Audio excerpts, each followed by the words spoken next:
The Dead We Carry, by Bad Audiobooks YouTube channel. Subscribe now, be disappointed later. Chapter 1. The cobblestones were slick with morning dew, and Étienne Moreau's bicycle tires hissed as he cut through the narrow alley behind Rue Jeanne d'Arc. March in Rouen meant fog that clung to the medieval buildings like a shroud, muffling sound, turning the occupied city into a ghost of itself. He preferred it this way. The fog made him invisible, and invisibility was survival. His delivery basket was loaded with yesterday's bread, marked down and destined for the German administrative offices at the Hôtel de Ville. Monsieur Rousseau, his employer at the bakery, had made it clear. The Boches got their deliveries first, on time, with a smile. "We survive by being useful," the old baker had said, his rheumy eyes avoiding Étienne's. Nothing more, nothing less. Étienne understood. Everyone understood. Survival meant compromise, and compromise meant looking the other way when German staff cars rolled past, when neighbors disappeared in the night, when the Gestapo set up their headquarters in what used to be the prefecture. His father hadn't understood that. His father had been in the wrong place at the wrong time when a rail line exploded last September, and the Germans needed someone to blame. They'd lined up 6 railway workers against a wall in the freight yard and shot them while the morning shift watched. Étienne had been 16 for 3 weeks when they killed his father. Now, 6 months later, he was still 16, still delivering bread, still taking care of his 12-year-old sister Marie in their cramped apartment above the cobbler's shop, still surviving.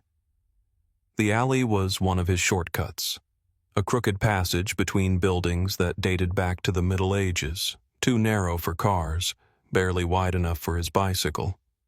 He knew every shortcut in Rouen, every back entrance, every courtyard that connected to another courtyard. His mother, before the tuberculosis took her 2 years ago, used to say he had a map in his head. She'd been Alsatian, from Strasbourg, and she'd taught him German along with French, switching between languages as easily as breathing. "You never know when another language might save your life," she'd told him. He hadn't understood then. He understood now. The body was sprawled face down across the cobblestones, one arm extended as if reaching for something. Étienne's front tire was inches from the outstretched hand when he saw it, and jerked the handlebars, nearly spilling the bread. His heart slammed against his ribs. He should have kept going. That was the rule. See nothing, know nothing, survive. But his feet were already on the ground, the bicycle clattering against the wall as he approached the body. It was a young man, maybe 20, wearing workers' clothes, dark trousers, a patched jacket, wooden-soled shoes that marked him as French. The Germans had requisitioned all the leather. The back of his head was matted with blood, black in the pre-dawn light. Fresh blood. Still wet. Étienne's breath came in short gasps. He looked up and down the alley, empty, silent except for the distant rumble of a truck on the main road. His hands were shaking. He'd seen bodies before. Everyone had. The Germans left them sometimes, as warnings. But this was different. This was fresh. This was murder, not execution. He should leave. Now. Before someone saw him. But then he noticed the hand. The fingers were curled around something. A piece of paper, crumpled and stained. Without thinking, operating on some instinct he didn't understand, Étienne knelt and pried the paper from the dead man's grip. The fingers were still warm. Footsteps. Boots on cobblestones. German voices, getting closer.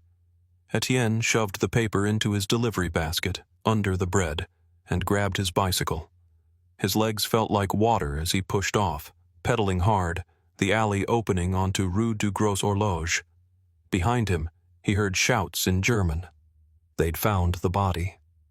He forced himself to slow down, to breathe, to become invisible again. Just a delivery boy, just a kid on a bicycle, nothing to see. His heart didn't stop hammering until he was 3 blocks away.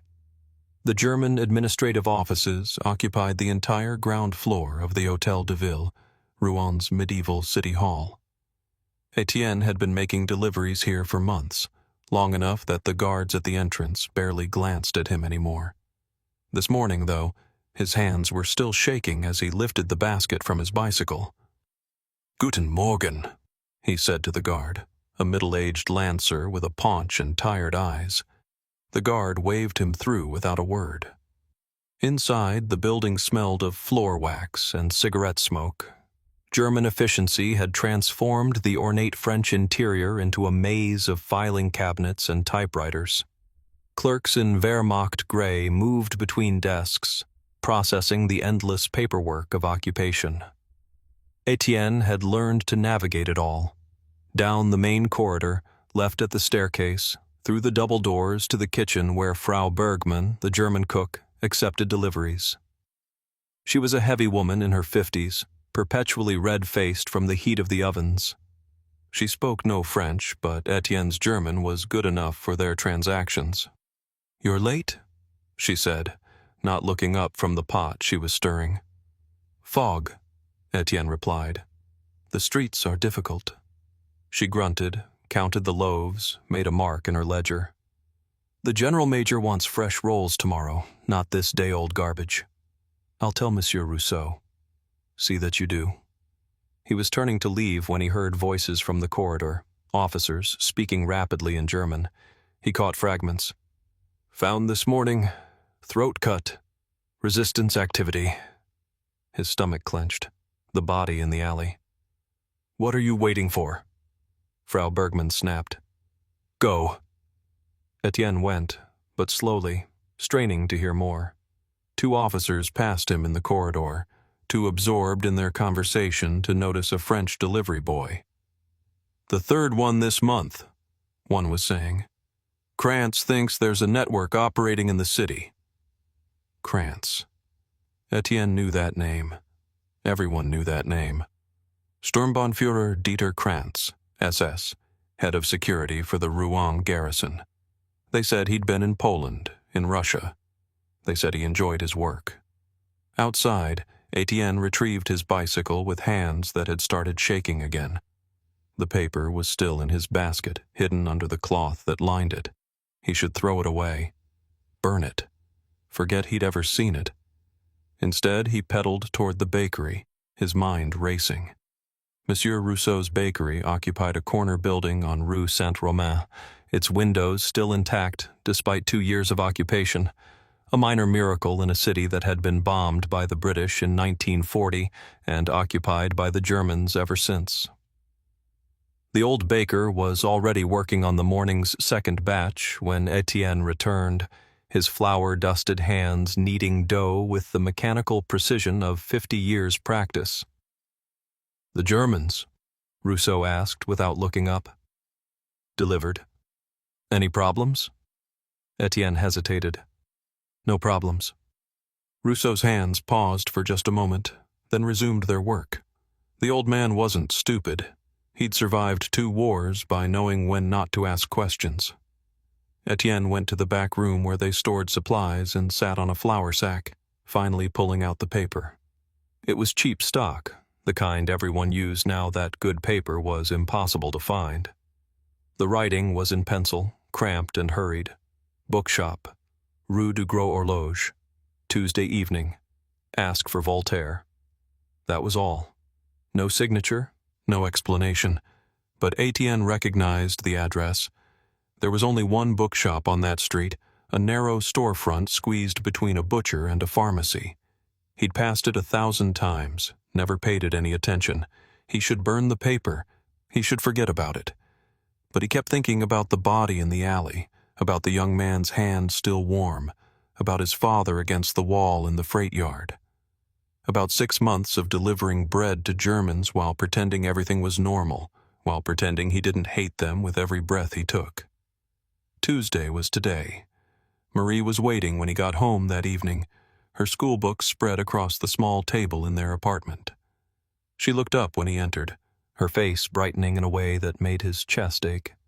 She was 12, still young enough to believe things might get better, that the war might end, that their father might somehow not be dead. "Did you bring anything?" she asked. He pulled a small loaf from his bag. Rousseau let him take the day-olds that would otherwise be thrown away.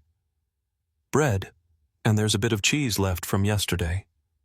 Her face fell slightly, but she recovered quickly. "Madame Colette says the Americans will come soon." She heard it on the radio. "Madame Colette shouldn't listen to the radio," Étienne said, more sharply than he intended. "The Germans shoot people for that. She's careful. She only listens when... I don't want to know." He sat down heavily, suddenly exhausted. "Just be careful what you say, Marie. To anyone." She studied him with eyes that were too old for 12. "You're different lately." "I'm tired." "No, different." She reached across the table and touched his hand. "Are you in trouble?" The question hung in the air between them. He thought about the paper, now hidden in his jacket pocket, about the bookshop, about the choice he was about to make. "No," he lied. "I'm not in trouble." But even as he said it, he knew he was about to be. The bookshop was dark when Étienne arrived just after 8 o'clock. Curfew was at 9, which gave him less than an hour. The streets were nearly empty. Only fools or people with German passes moved around after dark. He was neither, which made him something else entirely. The shop's door was locked, but there was a light in the back, visible through the gap in the blackout curtains. He knocked 3 times, then waited. Nothing. He knocked again, harder. The door opened a crack, and a woman's face appeared, middle-aged, elegant despite the wartime austerity, with sharp eyes that assessed him in a single glance. "We're closed." "I'm looking for Voltaire," Étienne said, his voice barely above a whisper. The woman's expression didn't change, but something shifted behind her eyes. "Voltaire is dead. He's been dead for 150 years. It was clearly a test, but Étienne didn't know the answer. He pulled out the paper instead, holding it up so she could see. The woman's eyes flicked to the paper, then back to his face. "Where did you get that?"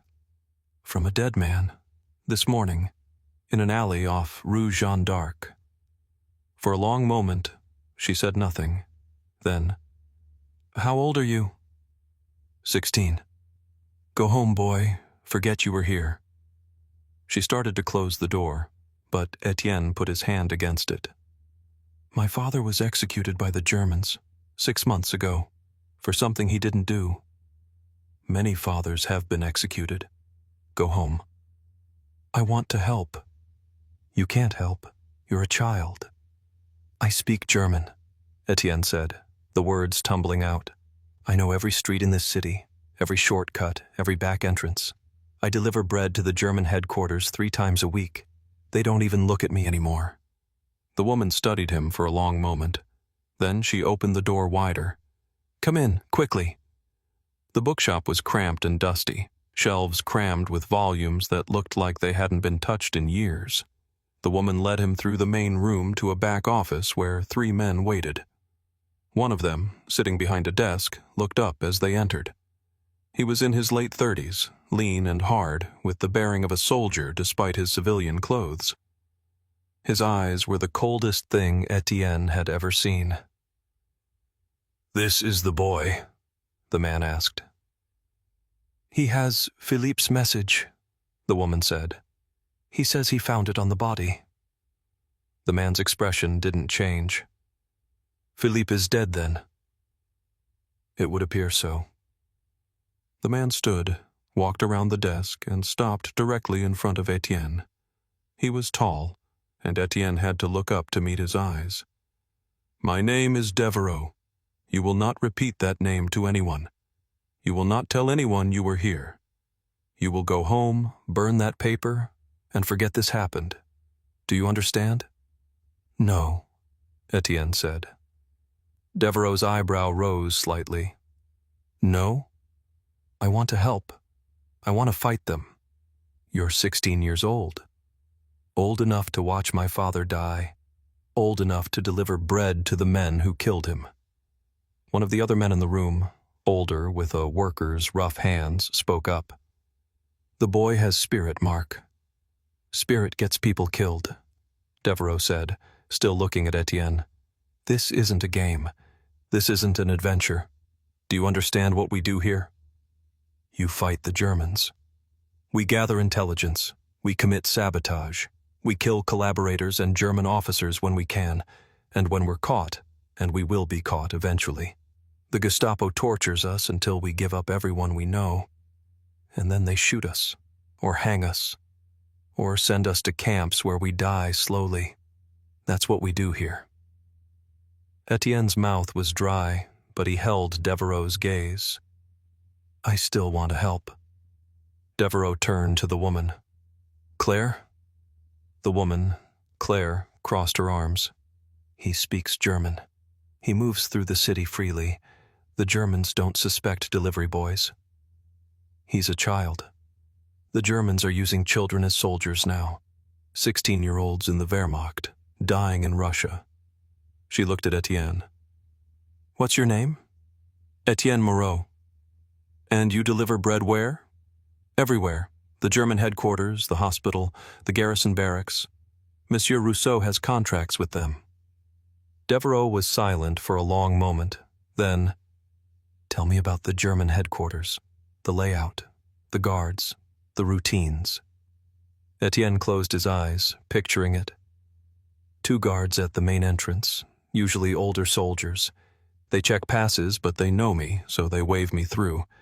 Inside, the main corridor runs straight back to the kitchen.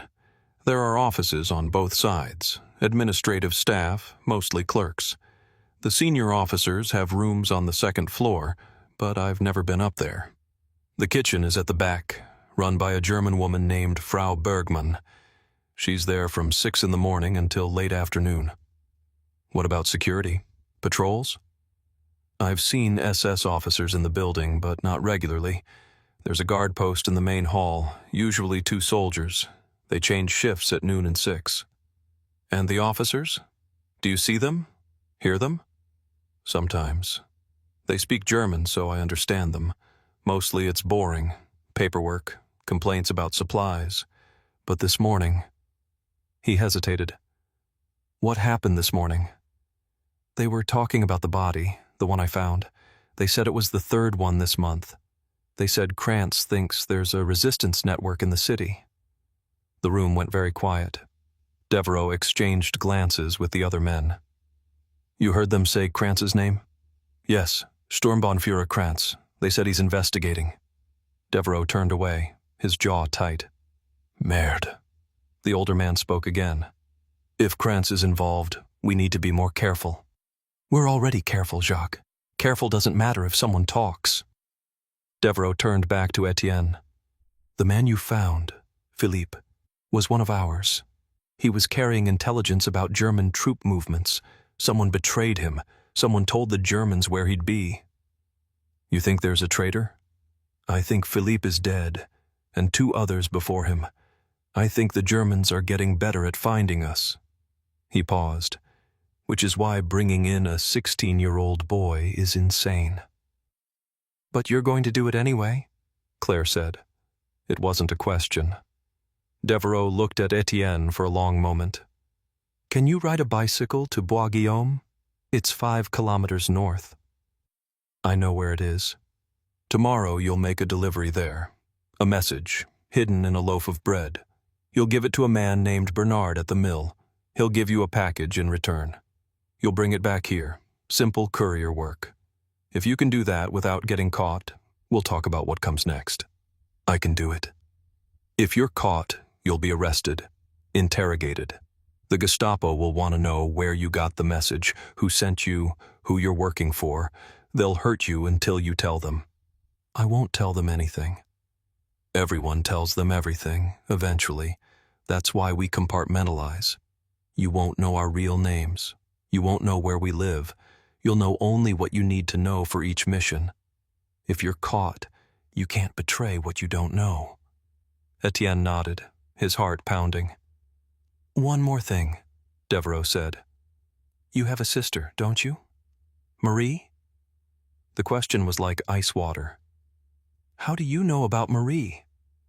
"We know everything about everyone we work with. If you do this, you put her at risk too. The Germans punish families. If they catch you, they might arrest her as well. Are you willing to risk that?" Étienne thought about Marie at the table, asking if he was in trouble, about her face when he came home each evening, the way she still believed things might get better. "Yes," he said. "I'm willing." Devereaux studied him for another long moment, then nodded. "Claire will give you the message. Be at the mill by noon tomorrow. Don't be late." Étienne barely slept that night. He lay in the narrow bed he'd slept in since childhood, listening to Marie's breathing from across the room, and wondered what he'd just done. Wondered if his father would be proud or horrified. Wondered if he'd just signed his own death warrant. But when morning came and he reported to the bakery, when Monsieur Rousseau handed him the day's deliveries without meeting his eyes, when he loaded his bicycle and started his rounds through the occupied city, he felt something he hadn't felt in 6 months. Purpose. Claire had given him the message the night before, sealed in wax paper and small enough to hide inside a hollowed-out baguette. "Don't look at it," she'd said. "Don't try to read it. Just deliver it." The baguette was in his basket now, indistinguishable from the others. He made his regular deliveries first: the German headquarters, the hospital, a cafe near the cathedral that served Wehrmacht officers. Then, just before noon, he turned north toward Bois-Guillaume. The road out of the city was less crowded than the streets downtown, but there were still German patrols. Étienne passed 2 checkpoints, his heart hammering each time, but the soldiers barely glanced at him. Just a delivery boy. Nothing suspicious. The mill was an old stone building beside a stream, its wheel turning slowly in the current. Étienne leaned his bicycle against the wall and went inside, where a man in his 50s was weighing flour. "I'm looking for Bernard," Étienne said. The man looked up, his eyes sharp despite his weathered face. "Who's asking?" "I have a delivery. From the bakery." "I didn't order anything from a bakery." Étienne pulled out the baguette with the hidden message. "This one's special. From Voltaire." Bernard's expression didn't change, but he set down the flour and came around the counter. He took the baguette, broke it open, and extracted the wax paper. He read the message quickly, then looked at Étienne. "You're new." "Yes." "How old are you?" 16. Bernard shook his head. "They're using children now. Wait here." He disappeared into the back room and returned a few minutes later with a small package wrapped in brown paper. "Give this to Claire. Tell her the answer is yes, but we need more time." "More time for what?" "She'll know. Now go, and be careful. There's been more patrols on this road lately." Étienne took the package, slipped it into his basket under the remaining bread, and left. The ride back to Rouen felt longer. Every German soldier a potential threat, every checkpoint a place where everything could go wrong. But he made it through, and by mid-afternoon he was back at the bookshop, handing the package to Claire. She opened it, read the contents, and nodded. "Good. You did well." "What was in the message?" "Nothing you need to know." She looked at him. "Devereaux wants to see you tonight, 8 o'clock. Don't be late." That night, the bookshop's back room was crowded. Devereaux was there, along with Claire, Jacques, and 2 others Étienne hadn't met before, a woman in her 20s with a nurse's bearing, and a priest in a worn cassock. Devereaux got straight to business. "The invasion is coming. We don't know when, but London says it will be soon. Maybe weeks, maybe months. Our job is to prepare. When the Allies land, we need to be ready to disrupt German communications, sabotage supply lines, and eliminate key officers." He spread a map on the desk. a detailed chart of Rouen and the surrounding area marked with German positions. This is what we know. The Germans have fortified the coast, but they're stretched thin. Most of their forces are concentrated around Calais because they think that's where the invasion will come. We need to keep them thinking that. The nurse spoke up. What about the hospital? I can get information about wounded soldiers, troop movements. Good, Simone. Keep doing that. Devereaux turned to the priest. Father Laurent, your church is still being used for storage? The Germans requisitioned the basement. Medical supplies, mostly. I have access. Can you get us inside? Possibly, but it's risky. Everything is risky. Devereaux looked at Étienne. You did well today. Bernard says you were professional, didn't ask unnecessary questions. That's good, but courier work is just the beginning. If you want to be useful, you need to learn tradecraft. Tradecraft? How to operate without being caught. How to spot surveillance. How to use dead drops. How to communicate without being obvious. How to lie convincingly. How to kill, if necessary. The last words hung in the air. Étienne swallowed hard. I understand. Do you? Because once you start down this path, there's no going back. You'll see things. You'll do things. Things that will change you. Devereaux's cold eyes bored into him. Your father was executed for something he didn't do. If you do this, you'll be guilty of everything they accuse you of. Espionage, sabotage, murder. And if they catch you, they'll make you suffer before they kill you. Are you absolutely certain this is what you want? Étienne thought about his father against the wall, about Marie's face when she asked if he was in trouble, about 6 months of pretending everything was normal while the Germans occupied his city, his country, his life. Yes, he said. I'm certain. Devereaux nodded slowly. Then we begin. Chapter 2. The training started the next night. Devereaux met Étienne in the bookshop's basement, a cramped space that smelled of mildew and old paper. A single oil lamp provided light. Electricity was rationed, and they couldn't risk drawing attention. First lesson, Devereaux said, surveillance detection. If you're going to operate in this city, you need to know when you're being followed. He spent the next hour teaching Étienne the basics. How to use reflections in windows, how to make sudden turns and watch for people who turned with you, how to enter a building with 2 exits and see who came in after you. It was exhausting, paranoid work, but Étienne absorbed it all. The Germans aren't stupid, Devereaux said. They've been occupying countries for 4 years. They know how resistance networks operate. They know about dead drops and safe houses and coded messages. Your only advantage is that you're young and you look harmless. Use that. How? Act like a kid. Be nervous around Germans. Not too nervous. Just appropriately nervous. Make mistakes sometimes, small ones. Drop things. Apologize too much. Make them think you're clumsy and harmless. People underestimate children, and that's your weapon. Over the following weeks, Étienne learned more. Claire taught him basic codes. Simple substitution ciphers that could be hidden in innocent-looking letters.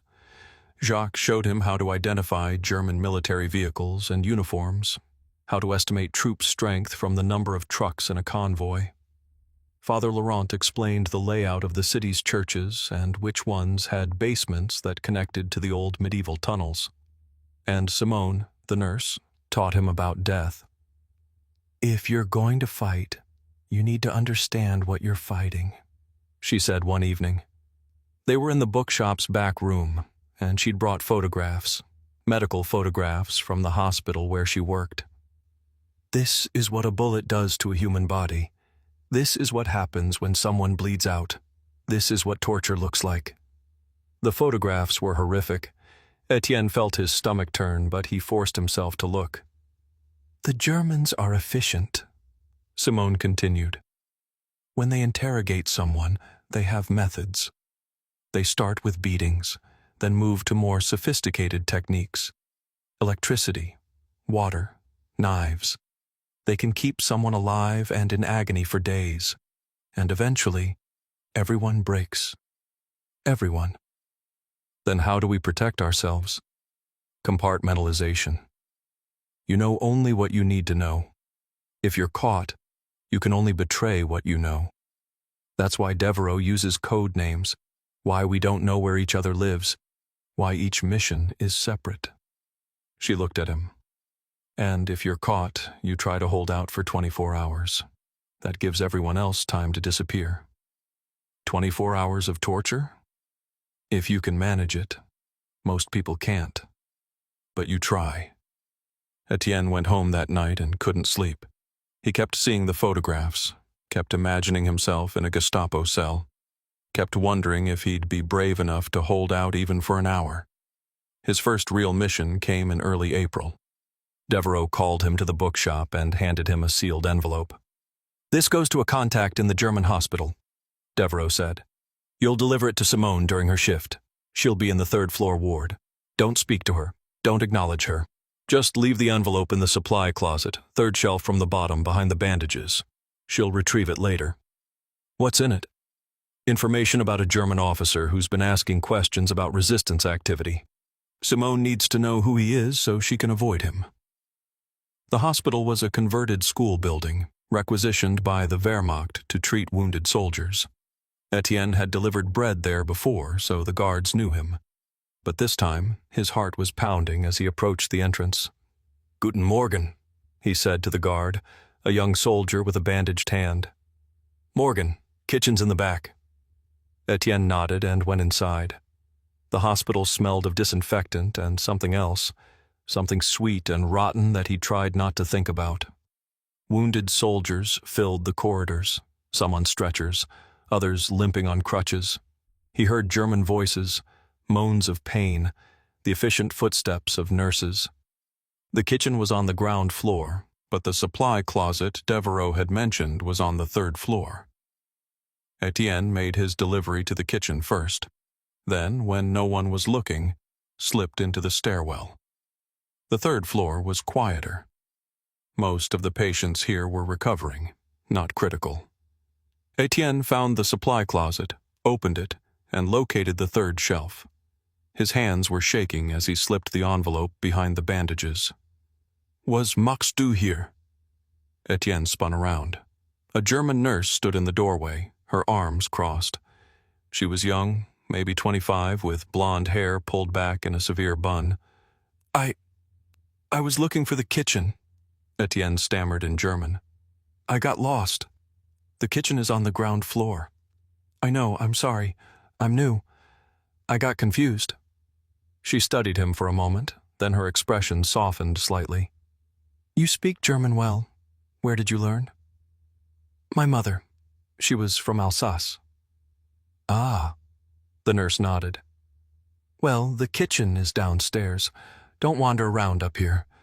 Some of the patients are difficult." "Yes, ma'am. Thank you."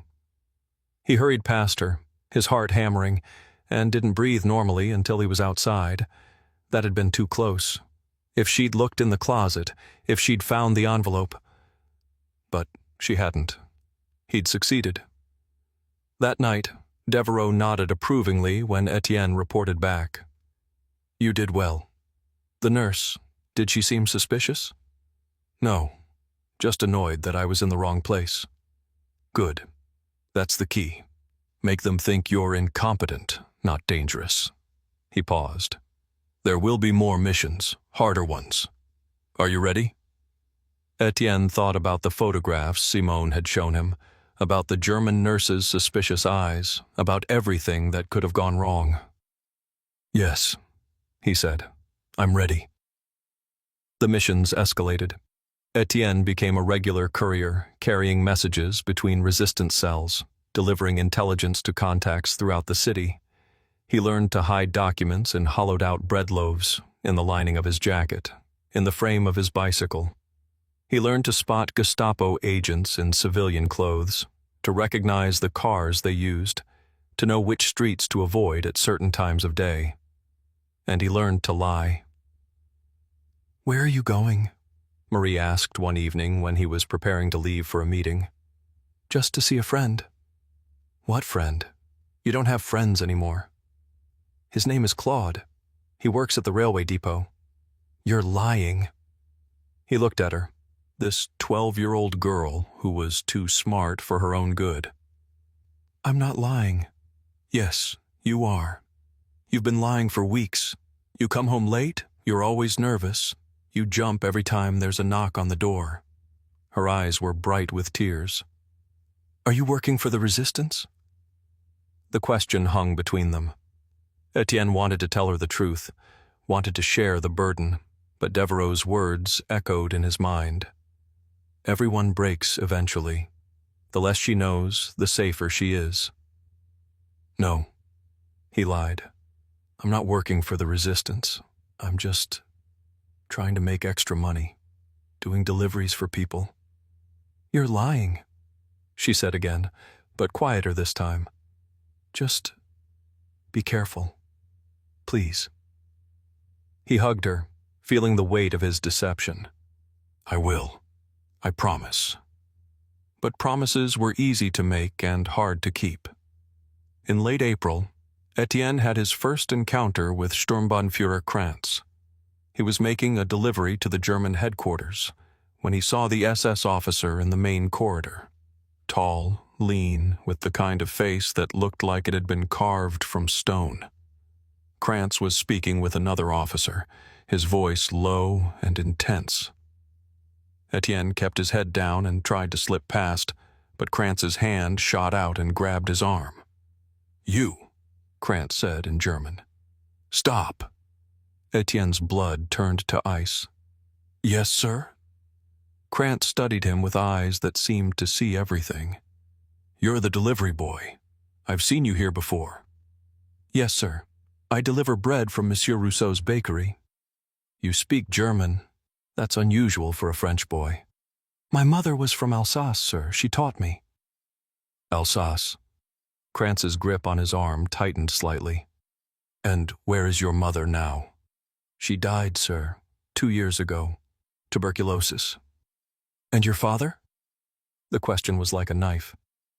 Étienne forced himself to meet Krantz's eyes. He died too, sir. Last year. How? An accident. At the railway depot where he worked. Krantz's expression didn't change, but something flickered in his eyes. Recognition, perhaps, or suspicion. I see. And now you deliver bread. Yes, sir. You're very young to be working. I have a sister to support, sir. Someone has to provide for her. Krantz released his arm and stepped back. What's your name? Étienne Moreau, sir. Well, Étienne Moreau, make sure your bread is always fresh. The General Major doesn't like stale bread. He turned away, dismissing him. Étienne forced himself to walk, not run, to the kitchen. His arm ached where Krantz had grabbed him, and his hands were shaking so badly he could barely hold the basket. Frau Bergmann noticed. What's wrong with you? Nothing. Just the SS officer in the corridor. He frightened me. Krantz? He frightens everyone. Don't worry about him. Just do your job and stay out of his way. But Étienne knew it was too late for that. Krantz had noticed him. Krantz knew his name. And Krantz, according to Devereaux, was the most dangerous man in Rouen. That night, he reported the encounter to Devereaux. He grabbed you? Devereaux's face was grim. What did he ask? About my mother, my father, about why I speak German. And you told him the truth? Most of it. I said my father died in an accident. He knows, Devereaux said flatly. Krantz knows everything that happens in this city. He knows your father was executed. He was testing you, seeing if you'd lie. What do I do? Nothing. You keep doing your job. You act normal. If Krantz is suspicious, acting guilty will only confirm it. But from now on, you're under surveillance. Assume the Gestapo is watching you. Assume every conversation is overheard. Assume nothing is safe. Étienne felt the walls closing in. Should I stop? Should I? No. If you stop now, That's suspicious too. You keep going, but you're more careful. Much more careful. The next mission came 2 days later. Jacques, the railway saboteur, needed help with a reconnaissance operation. The Germans were moving supplies through the Rouen rail yard every night. Ammunition, fuel, equipment heading to the coast. Jacques wanted to know the schedule, the routes, the security. You know the rail yard, Jacques said. Your father worked there. Can you get inside? Maybe. There's a fence, but I know where the gaps are. Kids used to sneak in to watch the trains. I need you to watch the trains now. Count the cars, note what they're carrying, see how many guards there are. Can you do that? Étienne thought about his father, about the freight yard where he'd been executed, about going back there, to that place. Yes, he said. I can do that.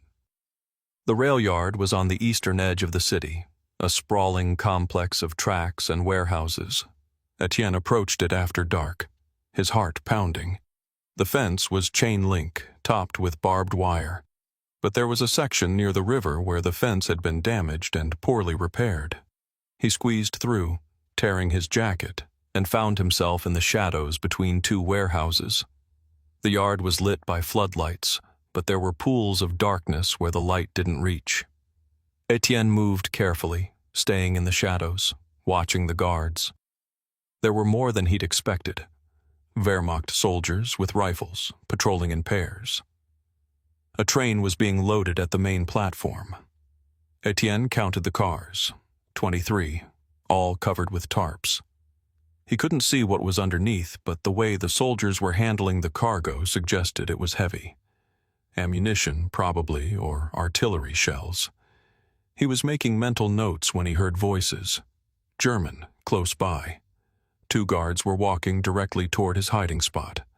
Étienne pressed himself against the warehouse wall, barely breathing. The guards passed within meters of him, so close he could smell their cigarette smoke.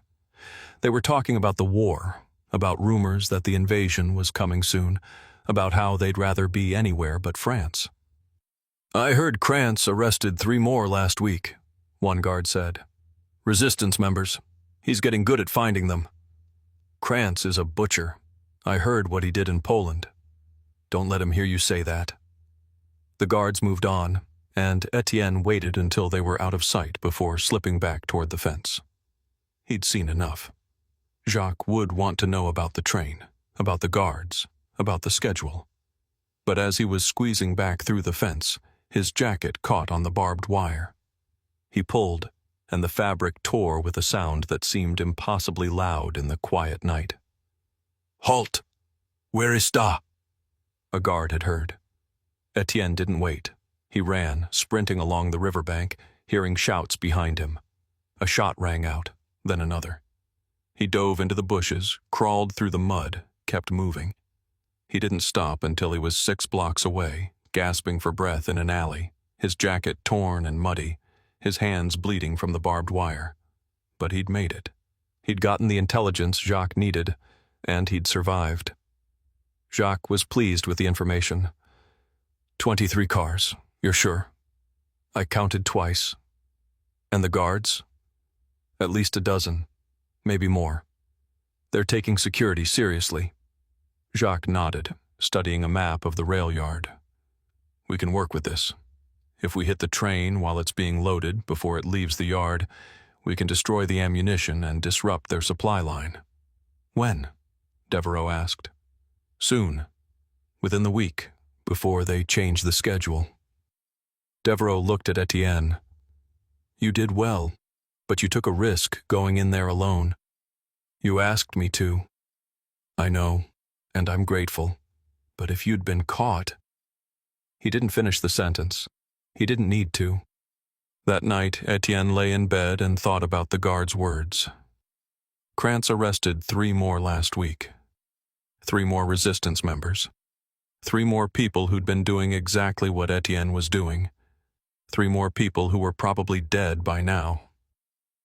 He wondered how long his luck would hold. The sabotage operation happened on a rainy night in early May. Étienne wasn't directly involved. Jacques and 2 other men would plant the explosives, but he was assigned as a lookout. His job was to watch the approach to the rail yard and signal if German patrols were coming. He positioned himself in an abandoned building with a view of the main road. The rain was heavy, which was good. It would muffle sound and keep the guards inside their posts. But it also made visibility poor, and Étienne had to strain to see through the darkness. Jacques and the others went in just after midnight. Étienne watched them disappear into the rail yard, then settled in to wait. Minutes crawled by. Every sound made him jump. A cat in the alley, rain dripping from the roof, distant thunder. Then he saw headlights. A German patrol car moving slowly down the road toward the rail yard. Étienne's heart slammed against his ribs. He grabbed the flashlight Jacques had given him and flicked it 3 times, the signal for danger. Then he watched, helpless, as the patrol car approached the rail yard entrance. Inside the yard, Jacques and the others would have seen the signal. They'd be trying to get out, to escape before the patrol arrived. But would they have enough time? The patrol car stopped at the gate. 2 soldiers got out, spoke with the guards. Étienne couldn't hear what they were saying, but he saw one of the guards point toward the warehouses. They knew. Somehow they knew. Étienne watched in horror as more soldiers poured into the yard, flashlights sweeping the darkness.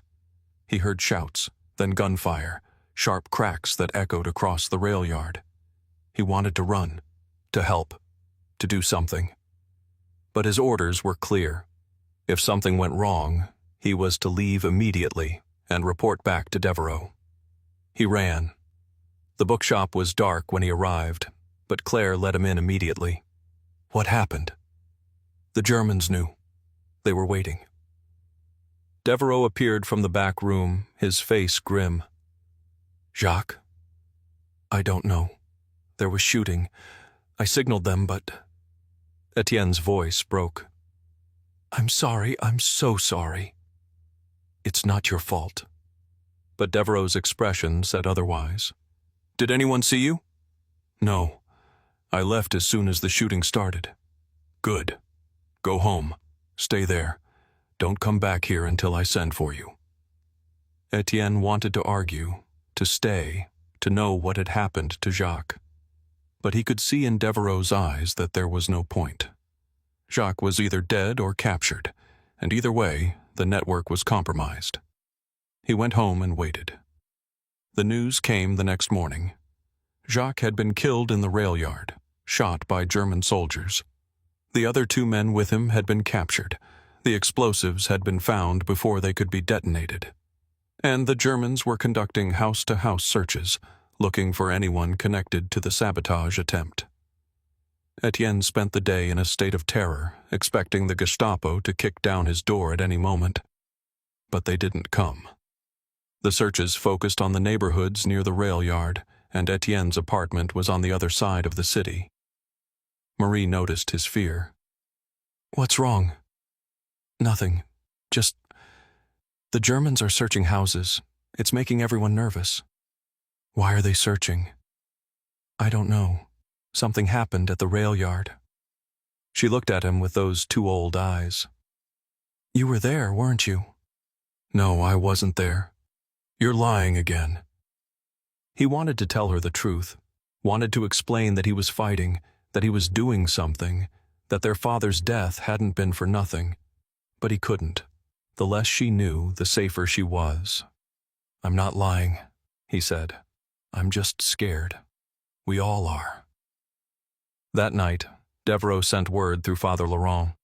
The network was going dark for 2 weeks. No meetings, no missions, no contact. Everyone was to lay low until the Germans stopped searching. Étienne spent those 2 weeks in agony, delivering bread and pretending everything was normal while his mind raced with questions. Had the captured men talked? Did the Germans know about the bookshop?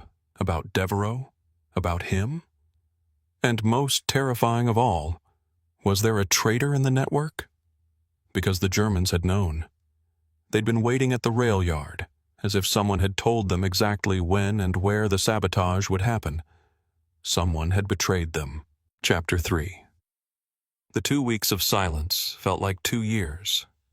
Étienne went through the motions of his daily life, delivering bread, caring for Marie, avoiding eye contact with German soldiers, but his mind was elsewhere. Every knock on the door made his heart stop. Every time he saw a Gestapo car, he expected it to stop, expected Krantz to step out and point at him. But nothing happened. The Germans conducted their searches, arrested a few people who had nothing to do with the resistance, and eventually moved on to other concerns. The captured saboteurs were executed publicly in the town square, their bodies left hanging for 3 days as a warning. Étienne forced himself to look at them, to remember their faces, to understand the cost of failure. One of them had been only 19 years old. When Devereaux finally sent word to meet again, it was at a different location, not the bookshop, but a warehouse near the river. The group that gathered was smaller now. Jacques was dead. The 2 captured men were dead, and several others had disappeared, either arrested or gone into hiding. Devereaux looked older, harder. "We have a problem," he said without preamble. "The Germans knew about the rail yard operation. They were waiting for us. That means someone talked.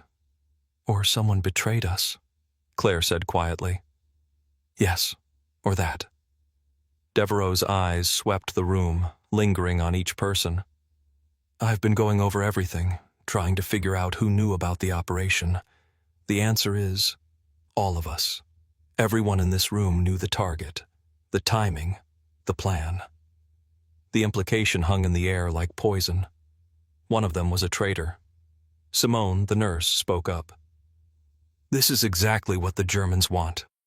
They want us to turn on each other, to destroy ourselves with suspicion." "Maybe," Devereaux said. "Or maybe one of us is working for Krantz." "That's insane," Father Laurent said. "We've all risked our lives." "And maybe one of us was forced to make a choice. Family threatened, torture, blackmail. The Germans are good at finding pressure points." Devereaux's voice was cold. "I'm not accusing anyone. But from now on, we compartmentalize even more. No one knows more than they need to know. Each mission is separate. Each cell operates independently." "That will make us less effective," Claire said. "It will make us safer.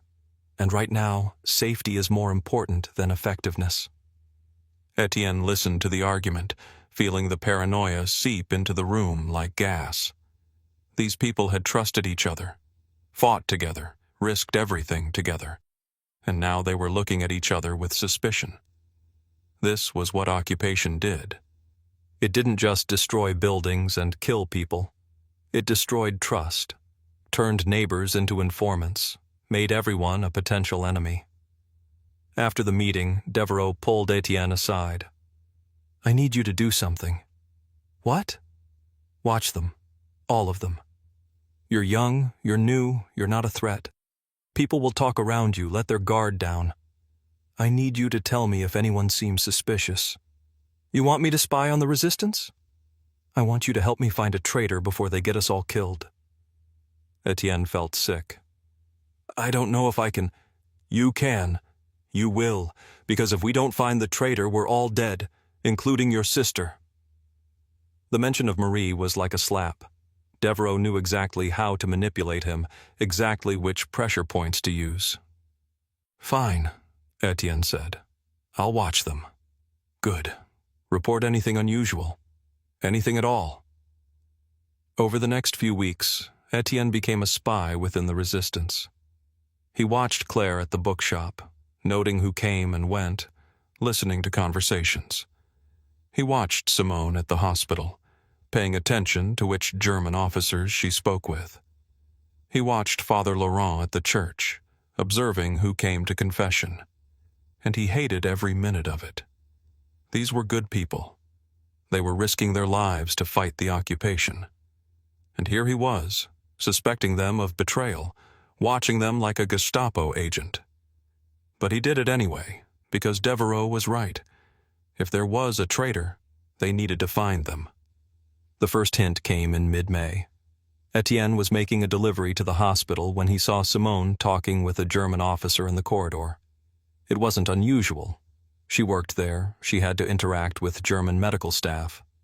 But something about the conversation seemed off. The officer was SS, not Wehrmacht.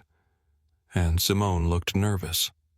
Étienne couldn't hear what they were saying, but he saw the officer hand Simone a piece of paper. She took it, glanced at it, and quickly put it in her pocket. That night, he reported it to Devereaux. An SS officer? Devereaux's face was unreadable. Did you recognize him? No, but he was young, maybe 30, tall, dark hair. That could be anyone. Did Simone seem frightened? Yes, definitely frightened. Devereaux was silent for a long moment. It could be innocent. She works at a German hospital. She has to interact with SS officers. Or she could be working for them. Maybe. Devereaux rubbed his face, suddenly looking exhausted. I'll watch her, but don't mention this to anyone else. If she is the traitor, we can't let her know we're suspicious. The second hint came a week later. Father Laurent was conducting a service at his church when Étienne noticed a man in the back pew who didn't belong. He was too well dressed for the neighborhood, too clean, too watchful. And he wasn't praying. He was watching the other parishioners. After the service, Étienne followed the man at a distance. The man walked 3 blocks, then got into a car, a black Citroën with German military plates. Gestapo.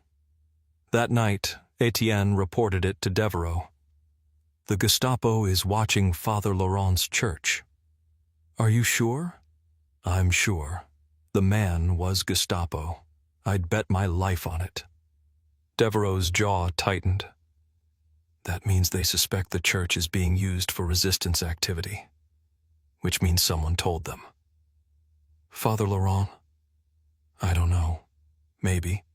Or maybe they're watching everyone, hoping to catch someone. He paused. We need to be more careful. No more meetings at the church. No more dead drops there. Tell Father Laurent to lay low. But it was too late for that. The raid happened 3 days later. Étienne was making his morning deliveries when he heard the commotion. Trucks, shouting, the sound of doors being kicked in. He turned the corner and saw German soldiers surrounding Father Laurent's church. His blood turned to ice. He wanted to run, to help, to do something. But there was nothing he could do. The Germans were everywhere, dragging people out of the church, loading them into trucks. He saw Father Laurent being led out in handcuffs, his face bloody. The priest's eyes swept the crowd and locked onto Étienne for just a moment. Then he looked away deliberately, as if to say, Don't react. Don't give yourself away. Étienne forced himself to keep moving, to pedal past the church as if he were just a delivery boy who happened to be passing by. But his hands were shaking so badly he could barely hold the handlebars. Father Laurent had been arrested. The church had been raided. And if Father Laurent talked under interrogation, he could give up everyone. Devereaux, Claire, Simone, Étienne himself. That night, the remaining members of the network met in the warehouse. The mood was grim. Father Laurent is strong, Claire said. He won't talk. Everyone talks, Devereaux said flatly. It's just a question of how long he can hold out. We have maybe 24 hours before Krantz breaks him. After that, we're all compromised. So what do we do? Simone asked. We disappear. Everyone goes to ground.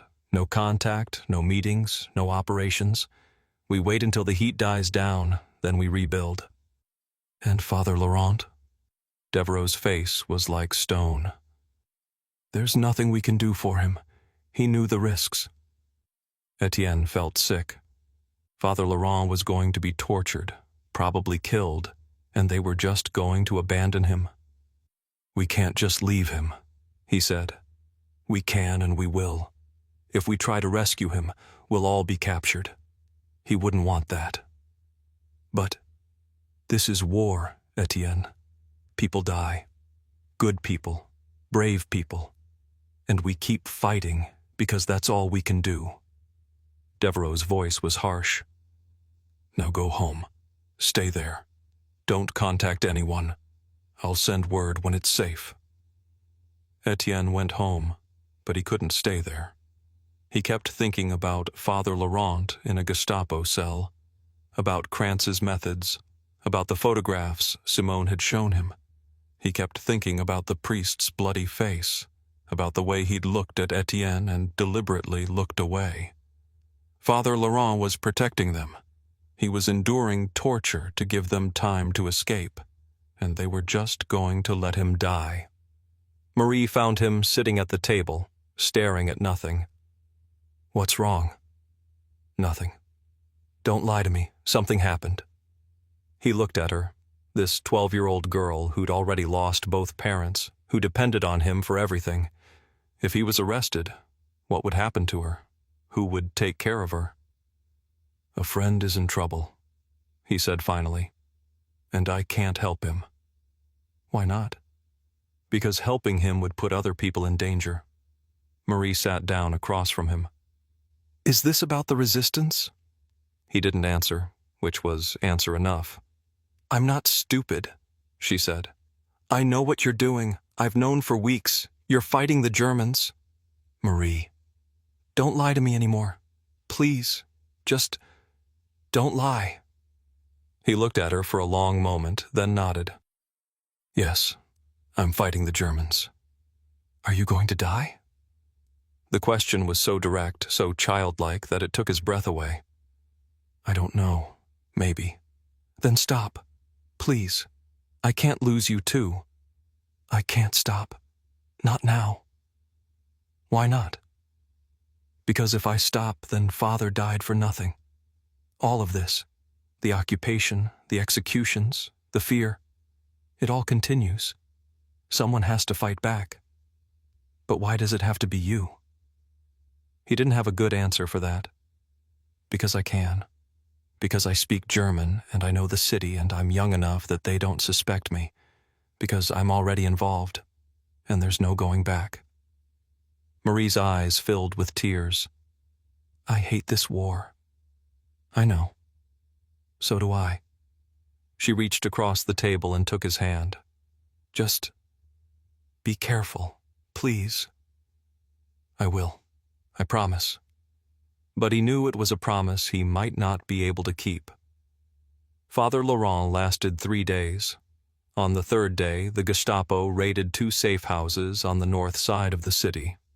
They arrested 5 people, all of them connected to the resistance.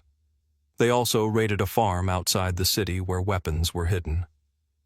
Father Laurent had talked. Devereaux sent word through a courier. The network was finished. Everyone was to destroy any evidence, cut all ties, and disappear. The resistance in Rouen was dead. But Étienne couldn't accept that. He couldn't accept that Father Laurent's sacrifice, that Jacques' death, that all of it had been for nothing. He went to the warehouse where they'd been meeting, hoping to find Devereaux. The warehouse was empty, abandoned, but there was a note hidden under a loose floorboard where they'd agreed to leave emergency messages. The note was in Devereaux's handwriting. "Simone is the traitor. Krantz turned her months ago. She's been feeding them information. I'm going after her. If you're reading this, I'm probably dead. Get out of the city. Save yourself." Étienne stared at the note, his mind reeling. Simone, the nurse who'd taught him about death, who'd risked her life gathering intelligence, who'd seemed so dedicated to the cause. She'd been working for Krantz the whole time, and Devereaux had gone after her alone. Étienne knew where Simone lived, a small apartment near the hospital. He went there immediately, his heart pounding, not sure what he'd find. The door was ajar. Inside, the apartment was destroyed. Furniture overturned, papers scattered, blood on the floor. Simone was dead, shot in the head. She lay in the middle of the room, her eyes open, her face frozen in an expression of terror. And Devereaux was gone. Étienne stood in the doorway trying to process what he was seeing. Devereaux had killed Simone. But where was he now? Had he escaped? Been captured? Then he heard footsteps behind him. He turned to find Krantz standing in the hallway, flanked by 2 SS soldiers. "Étienne Moreau," Krantz said calmly. "I've been looking for you." Étienne's mind went blank with terror. He was caught. It was over. But Krantz didn't move to arrest him. Instead, he stepped into the apartment, looked at Simone's body, and shook his head. Such a waste. She was useful. You killed her?" "No. Your Capitaine Devereaux killed her. He discovered she was working for me and executed her. Very dramatic." Krantz's cold eyes fixed on Étienne. "And now he's dead too. We caught him trying to leave the city. He's in a cell right now being questioned." Étienne felt the world tilt. Devereaux was captured. The network was destroyed. And he was standing in a room with the head of the Gestapo. "Why aren't you arresting me?" he asked. Krantz smiled, a thin, humorless expression. "Because you're more useful to me free. You see, I know everything about your little resistance network. I know about the bookshop, about Father Laurent's church, about the sabotage attempts. Simone told me everything. But there are other networks in this city, other cells I haven't found yet, and you're going to help me find them." "I'll never help you." "Oh, I think you will. Because if you don't, I'll arrest your sister. Marie, isn't it? 12 years old. Such a vulnerable age." Krantz's voice was conversational, almost friendly. "I'll arrest her, and I'll put her in a cell, and I'll make sure you know exactly what's happening to her, every day, every hour, until you agree to cooperate." Étienne's vision went red. He wanted to attack Krantz, to kill him with his bare hands. But the 2 SS soldiers had their rifles pointed at him, and he knew he wouldn't make it 2 steps. "You're a monster," he said. "I'm a soldier. I do what's necessary to win." Krantz stepped closer. "You have 24 hours to decide. Either you work for me or your sister suffers. It's a simple choice." He turned and walked out, leaving Étienne standing in the apartment with Simone's corpse. Étienne stumbled home in a daze. Everything had fallen apart. The network was destroyed, Devereaux was captured, Father Laurent was probably dead, and now Krantz was threatening Marie. He had no options, no allies, no way out. When he got home, Marie was waiting. She took one look at his face and knew something terrible had happened. "What is it?" He told her everything. About the resistance, about the betrayal, about Krantz's threat. He told her because there was no point in lying anymore, because she deserved to know the danger she was in. When he finished, she was silent for a long time. Then, "What are you going to do?" "I don't know. If I work for Krantz, I betray everyone. If I don't, he'll hurt you." "Then you have to run. Both of us. We leave the city, go somewhere the Germans can't find us." "Where? They're everywhere, and we have no money, no papers, nowhere to go." "Then what?" He looked at her, this brave, terrified 12-year-old girl, and made a decision. "I'm going to kill him," he said. "I'm going to kill Krantz." Chapter 4. The decision, once made, brought a strange clarity. Étienne had spent months learning tradecraft, learning to be invisible, learning to survive. Now he would use all of it for one purpose: assassination. He had 24 hours before Krantz expected an answer. 24 hours to plan, to prepare, to find a way to kill the most dangerous man in Rouen. It was insane. It was suicide. But it was the only option he had left. He started by gathering information. Where did Krantz live? Where did he work? What was his routine? Étienne had been watching Germans for months, learning their patterns. Now he focused all that knowledge on one target. Krantz lived in a requisitioned mansion on the outskirts of the city, heavily guarded. That was impossible. But he worked at the Gestapo headquarters in the city center, and he traveled between locations in a staff car. That was vulnerable. Étienne spent the day watching Kranz's movements. The SS officer left the Gestapo headquarters at 6 o'clock, driven by a soldier in a black Mercedes. The route was always the same, down Rue Jeanne d'Arc, across the bridge, then north toward the mansion. There was a stretch of road just after the bridge where the car had to slow down for a sharp turn. That was where Étienne would strike. But how? He had no gun, no explosives, no weapons at all. Just a bicycle, a delivery basket, and his wits. And then he remembered.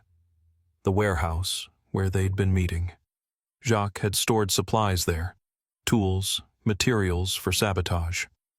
If the Germans hadn't found it yet, there might be something Étienne could use. He went to the warehouse after dark, his heart pounding. The building was still abandoned, still untouched. He found Jacques' hiding spot, a false panel in the floor, and pulled it open. Inside were tools, wire, and 3 grenades. German grenades, stolen from a supply depot months ago. Étienne had never used a grenade before. He'd seen them, knew the basic principle. Pull the pin, throw, take cover. But knowing and doing were different things. He took one grenade, wrapped it carefully in cloth, and put it in his delivery basket. Then he went home to wait for morning. Marie was awake when he returned. "You're really going to do this?" "Yes. You'll die. Probably. Then don't. Please.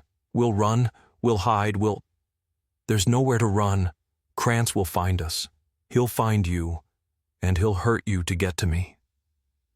Étienne sat down beside her. "This is the only way." "It's not. There has to be another way." "There isn't. I'm sorry." She started crying, and he held her, feeling the weight of what he was about to do. If he succeeded, Kranz would be dead, but the Germans would retaliate. They'd execute hostages, burn buildings, terrorize the city, and Marie would be alone. "If something happens to me," he said, "go to Madame Colette. She'll take care of you." "I don't want Madame Colette. I want you." "I know. But if I don't do this, Kranz will destroy us both. At least this way, you have a chance." He held her until she fell asleep, then sat by the window, watching the city, waiting for dawn. The next day was June 3rd, 1944. Étienne went through his morning deliveries mechanically, the grenade hidden in his basket under the bread. His hands were steady. His mind was clear. He felt like he was watching himself from a distance, like this was happening to someone else. At 5:30, he positioned himself on Rue Jeanne d'Arc, near the bridge. He'd chosen a spot with good visibility and an escape route, an alley that led to the river, where he could ditch the bicycle and disappear into the maze of streets. He waited. At 6 o'clock, Kranz's Mercedes appeared, moving at a steady pace. Étienne's heart began to pound. This was it. This was the moment. The car approached the bridge. Étienne pulled the grenade from his basket, his fingers finding the pin. And then he saw her. Greta, the German nurse from the hospital, the one who'd been kind to him, who'd asked about his sister. She was crossing the street, directly in the path of Kranz's car, carrying a bag of medical supplies. If Étienne threw the grenade now, she would die too. He hesitated. 1 second. 2 seconds. The car passed. Étienne stood frozen, the grenade in his hand, watching the Mercedes disappear around the corner. He'd missed his chance.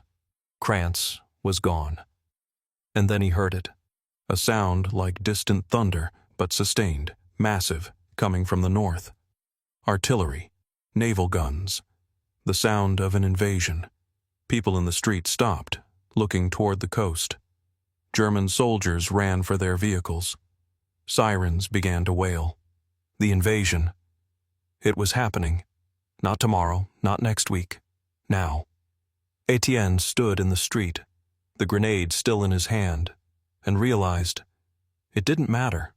Kranz didn't matter. The resistance network didn't matter. Because the Allies were coming, and everything was about to change. He put the grenade back in his basket and started pedaling toward home. The next 3 days were chaos. German troops mobilized, rushing toward the coast. Allied aircraft filled the sky. The city was locked down, curfew at all hours, soldiers everywhere, anyone on the streets risking being shot. Étienne stayed in the apartment with Marie, listening to the distant sounds of war. They had no radio, no way of knowing what was happening. But the German soldiers in the streets looked panicked, and that was enough. On June 6th, the baker's assistant, a boy named Claude who'd always been friendly, knocked on their door. "The Allies have landed," he whispered. "In Normandy. The invasion is real." "Where?" Étienne asked. "The beaches. 5 of them. American, British, Canadian troops. They're saying thousands of ships." Claude's eyes were bright with excitement. "The Germans are pulling back from the coast. They're saying it's the largest invasion in history." Marie grabbed Étienne's arm. "Does that mean—" "It means we wait," Étienne said. But his mind was racing. The invasion changed everything. The Germans would be desperate now, dangerous, and Krantz would be looking for someone to blame. Claude left, and Étienne went to the window. In the street below, a German convoy was moving south, trucks loaded with equipment, soldiers with haunted faces. They weren't the confident occupiers anymore. They were an army in retreat. "What happens now?" Marie asked. Étienne thought about the grenade hidden in his room, about Devereaux, wherever he was, about Father Laurent, dead in a Gestapo cell, about Simone's body in her apartment. "Now we survive," he said. The next week was a strange limbo. The Germans were still in control, but their grip was loosening. Patrols became erratic. Checkpoints appeared and disappeared. The city held its breath, waiting. Étienne ventured out on June 10th, delivering bread for Monsieur Rousseau. The baker had aged 10 years in the past month. His son was still missing, and the strain showed in every line of his face. "Be careful," Rousseau said as Étienne loaded his basket. "The Germans are shooting people for looking at them wrong. They know they're losing." Étienne nodded and pedaled into the streets. The city felt different, tense, expectant. People whispered in doorways. Windows that had been shuttered for years were cracked open. The occupation wasn't over, but everyone could feel it ending. He was passing the bookshop when he saw Devereaux. The older man was standing in the doorway, smoking a cigarette. He looked thinner than Étienne remembered, his face drawn. When he saw Étienne, he nodded once. A signal. Étienne stopped his bicycle. "Monsieur, walk with me," Devereaux said. They moved through the narrow streets, Étienne pushing his bicycle, Devereaux walking beside him. Neither spoke until they reached the river, where the sound of the water would cover their voices. "I thought you were dead," Étienne said. "Nearly was." Devereaux's hand went to his side, and Étienne saw him wince. "Krantz's men found me 2 blocks from Simone's apartment. I managed to get away, but—" He trailed off. "I've been hiding, waiting." "For what?" "For this." Devereaux gestured toward the city. "The invasion. Everything we've been working for." Étienne felt something cold settle in his chest. "Father Laurent is dead. I know. Because of Simone. Because we didn't see it." Devereaux's jaw tightened. "We saw it too late. That's different." "Is it?" Étienne's voice was harsh. "He's still dead. Jacques is dead. How many others?" "Enough." Devereaux turned to face him. "But it wasn't for nothing. The intelligence we gathered, the sabotage operations, they helped prepare for this invasion. The Allies are here because people like Father Laurent were willing to die." Étienne wanted to believe that. He wanted to think that all the death, all the compromise, had meant something. But when he closed his eyes, he saw Father Laurent's broken body, Simone's blood on the floor, the German soldier he'd watched die in the rail yard. "What happens now?" he asked. "Now we wait for the Allies to reach us. It could be weeks, maybe months. The Germans will fight for every kilometer." Devereaux paused. "But there's something else. Krantz is still here." Étienne's hand tightened on his bicycle. "I know. He's been asking questions about the assassination attempt, about who might have been involved." Devereaux's eyes were sharp. "Did you go through with it?" "I was there. I had the grenade." Étienne's voice was flat. "But then the nurse walked in and I couldn't—" He stopped. "And then the invasion started, and it didn't matter anymore. It matters to Krantz." Devereaux pulled out another cigarette, lit it with shaking hands. "He knows someone tried to kill him. He's been rounding up suspects, torturing them. He's desperate to find out who's responsible before the city falls. Let him look. The war is over. He's lost. Men like Krantz don't accept defeat gracefully." Devereaux exhaled smoke. "He'll kill as many people as he can before the end. And if he finds out you were involved—" Étienne thought about Marie, alone in the apartment, about the grenade still hidden in his room, about how close he'd come to throwing it. "What do you want me to do?" Devereaux was quiet for a long moment. "I want you to finish it, before he finds you first." Étienne didn't go home right away. He pedaled through the city, thinking about what Devereaux had said. Finish it. Kill Krantz. Complete the mission that had started with a dead resistance fighter in an alley. But the city was different now. The invasion had changed the equation. Every day the Germans looked more desperate. Every day the Allies pushed closer. Krantz was a dying snake, still dangerous, but already defeated. Did it matter if Étienne killed him? Would it change anything? He was passing the German administrative building when he saw her. Greta, the nurse. She was walking out of the building, her uniform crisp despite the chaos. She looked tired, her face drawn. When she saw Étienne, she stopped. For a moment they just stared at each other. Étienne remembered standing in that hallway, the grenade in his hand, watching her walk toward Krantz's office. He'd let her live. He'd let Krantz live.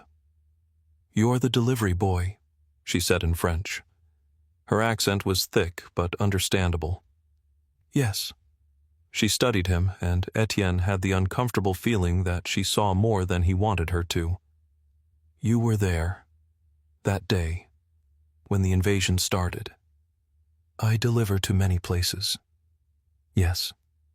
She glanced back at the building. "Sturmbannführer Krantz has been difficult lately. Paranoid. He thinks someone tried to kill him." Étienne's heart hammered, but he kept his face neutral. "Did they?" "I don't know." She looked at him again. "But if they did, they should be careful. He's dangerous when he's afraid." She walked away, leaving Étienne standing in the street with his bicycle. He watched her go, wondering if she knew, wondering if she'd seen something that day, some hint of what he'd been planning. It didn't matter. Devereaux was right. Krantz was looking for him, and sooner or later he would find him. The next week brought more changes. Allied aircraft bombed the rail yards, destroying what was left of the German supply lines. Resistance fighters emerged from hiding, attacking isolated German patrols. The occupation was crumbling, but it was a slow, violent collapse. Étienne continued his deliveries, watching the city transform. Collaborators disappeared. Some fled, others were found dead in alleys. The French police, who'd worked with the Germans for 4 years, suddenly claimed they'd been resistance sympathizers all along. It was a lie everyone pretended to believe. On June 15th, Étienne was making a delivery near the river when he heard shouting. A crowd had gathered in a small square. He pushed through to see what was happening. A woman was kneeling in the center of the square, her head shaved, her face bloody. Men stood around her, jeering. Someone had painted a swastika on her forehead. "Collaborator!" someone shouted. "She slept with Germans!" The woman was crying, trying to cover her head with her hands. The crowd pressed closer, and Étienne saw the violence in their eyes. These were people who'd been silent for 4 years, who'd bowed to the Germans, who'd looked away when their neighbors were arrested. Now they had someone to punish. A man kicked the woman, and she fell. The crowd roared approval. Étienne turned away. He'd seen enough violence. He'd caused enough of it himself. He didn't need to watch this. But as he walked back to his bicycle, he thought about Simone, about how she'd betrayed them, how she'd gotten Father Laurent killed.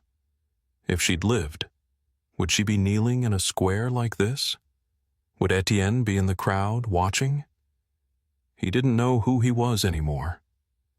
Devereaux found him again on June 20th. They met in the ruins of a bombed-out building near the cathedral. The older man looked worse, thinner, paler, moving like every step hurt. "You're injured," Étienne said. "It's nothing." Devereaux leaned against a wall. "I have news.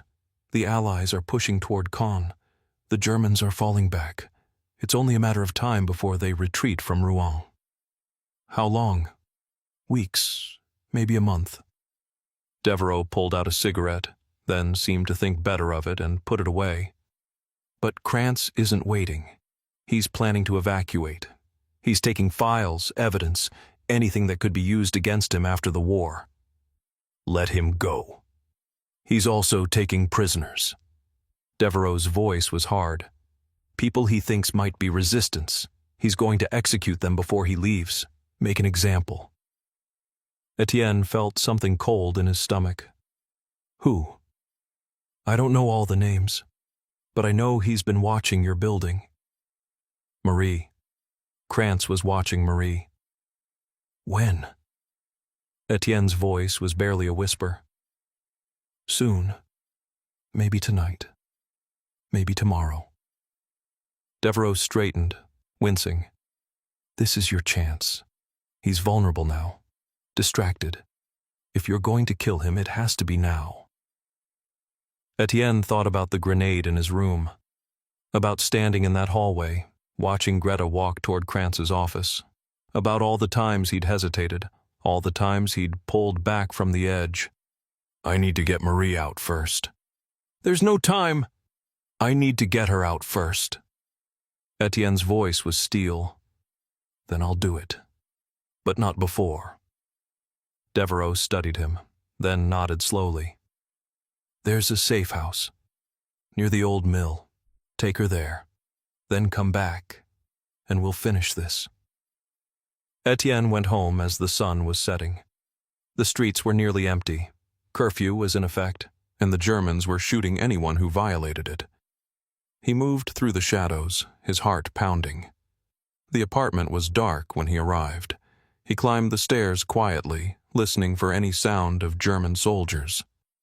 Nothing. Marie was sitting at the table when he came in, a candle burning in front of her. She looked up, and Étienne saw the fear in her eyes. "They were here," she said. "German soldiers. They asked about you." "What did you tell them?" "That you're a delivery boy, that you're never involved in anything." Her voice shook. "They didn't believe me. They said they'd be back." Étienne closed his eyes. Krantz knew. Maybe not everything, but enough. "Pack a bag," he said. "We're leaving." "Where?" "Somewhere safe. Just pack. Now." Marie moved quickly, gathering clothes, a few photographs. Étienne went to his room and retrieved the grenade from its hiding place. It was heavier than he remembered. He wrapped it in cloth and put it in his jacket pocket. When Marie was ready, they left through the back stairs. The city was dark, the streets empty. Étienne led her through alleys and shortcuts, avoiding the main roads. Every shadow could be a German patrol. Every sound could be a rifle being cocked. The safe house was a small cottage on the edge of the city, near the old mill where Étienne had first met Devereaux. An elderly woman answered the door, Madame Beaumont, who'd been part of the network since the beginning. "She'll be safe here," Madame Beaumont said, ushering Marie inside. "The Germans don't patrol this area anymore." Marie grabbed Étienne's arm. "Where are you going?" "I have something I need to do." "Étienne, I'll come back." He pulled away gently. "I promise." It was a lie. He could see in her eyes that she knew it was a lie, but she let him go anyway. Devereaux was waiting at the bookshop. He had a pistol on the table in front of him, a German Luger, probably taken from a dead soldier. "She's safe?" he asked. "Yes." "Good." Devereaux pushed the pistol across the table. "Take this. You'll need it." Étienne looked at the gun. He'd never fired one before. All his training had been in observation, in blending in running away, not in killing. "I have the grenade," he said. "The grenade is for if everything goes wrong. The pistol is for getting close." Devereaux stood, moving stiffly. "Krantz is at the administrative building. He's preparing to leave tomorrow morning. There's a convoy assembling, trucks, prisoners, files. He'll be supervising personally." "How do you know?" "Because I still have sources, people who owe me favors." Devereaux's smile was bitter. "The network isn't completely dead. Not yet." Étienne picked up the pistol. It was cold, heavy. He checked the magazine like Devereaux had taught him. 8 rounds, enough to kill one man. Maybe 2 if he was lucky. "What's the plan?" he asked. "There is no plan. You get close, you shoot him, you run. That's it." Devereaux met his eyes. "This isn't a sabotage operation. This is an assassination. It's messy, it's brutal, and you probably won't survive it. Are you sure you want to do this?" Étienne thought about Father Laurent, about Jacques, about all the people who died because they'd believed in something larger than themselves, about Marie, hiding in a safe house, waiting for a brother who might never come back. "Yes," he said. "I'm sure." The walk to the administrative building took 20 minutes, but it felt like hours. Every step brought Étienne closer to a point of no return. His hand kept going to the pistol in his jacket, feeling its weight, its cold reality. The grenade was in his other pocket, a last resort if everything went wrong. The streets were nearly empty.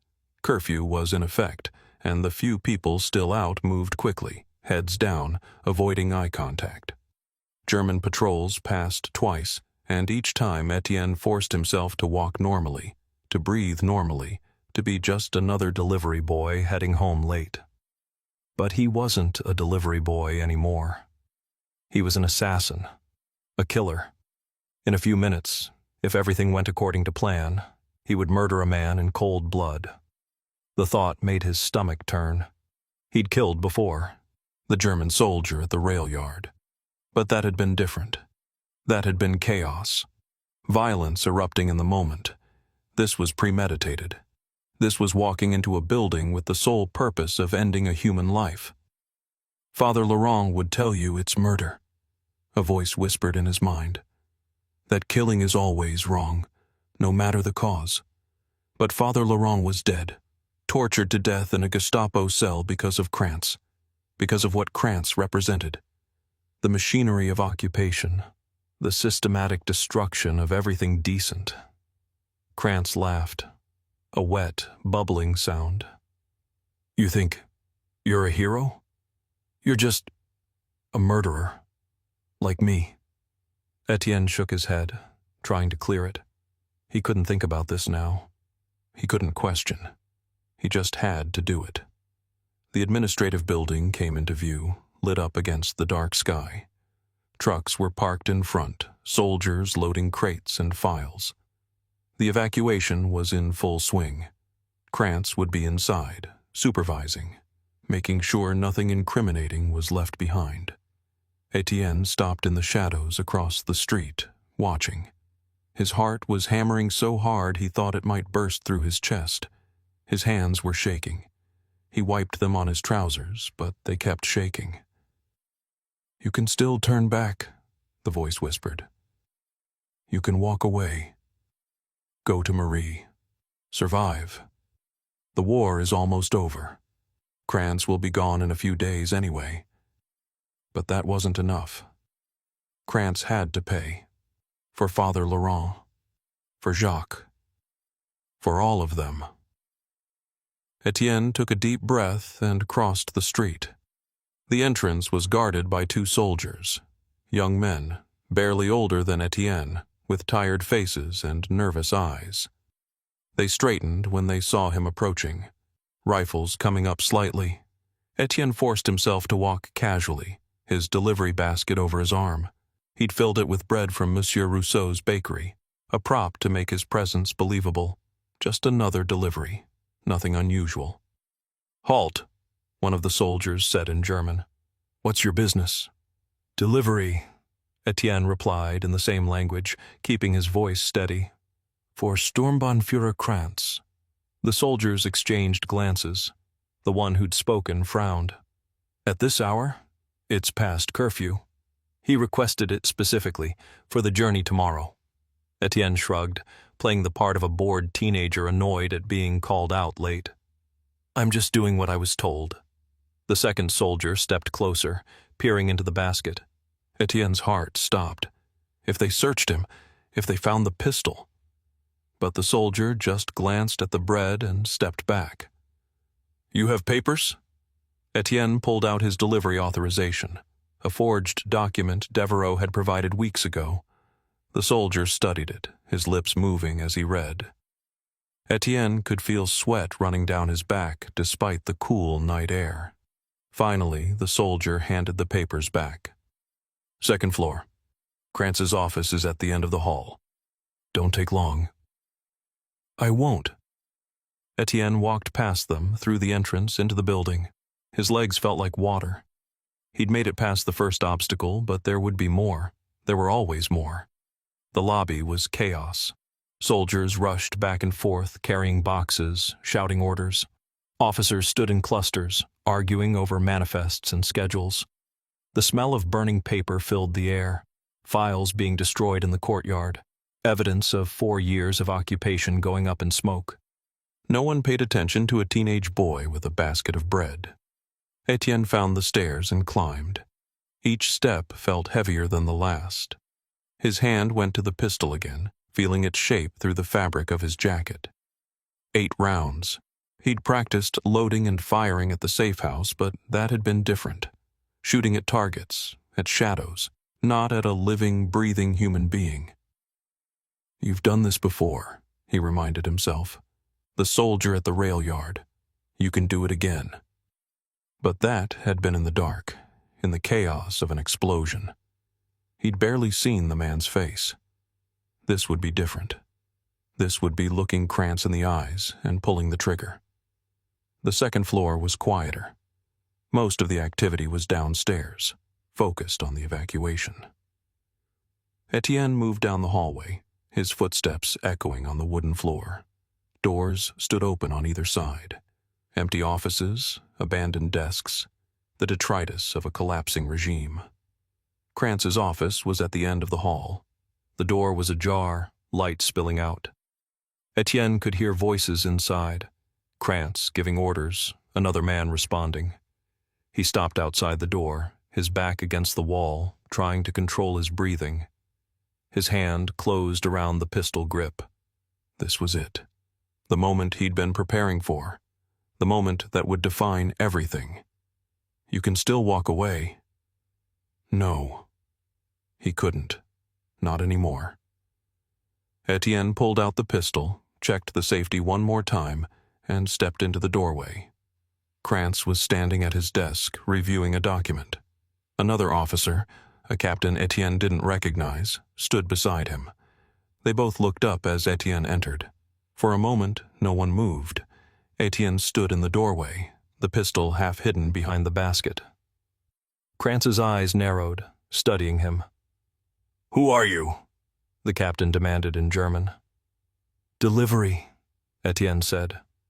His voice sounded strange, distant. Bread. For the Sturmbannführer. Kranz's expression didn't change, but something shifted in his eyes. Recognition. Or suspicion. I didn't order any bread.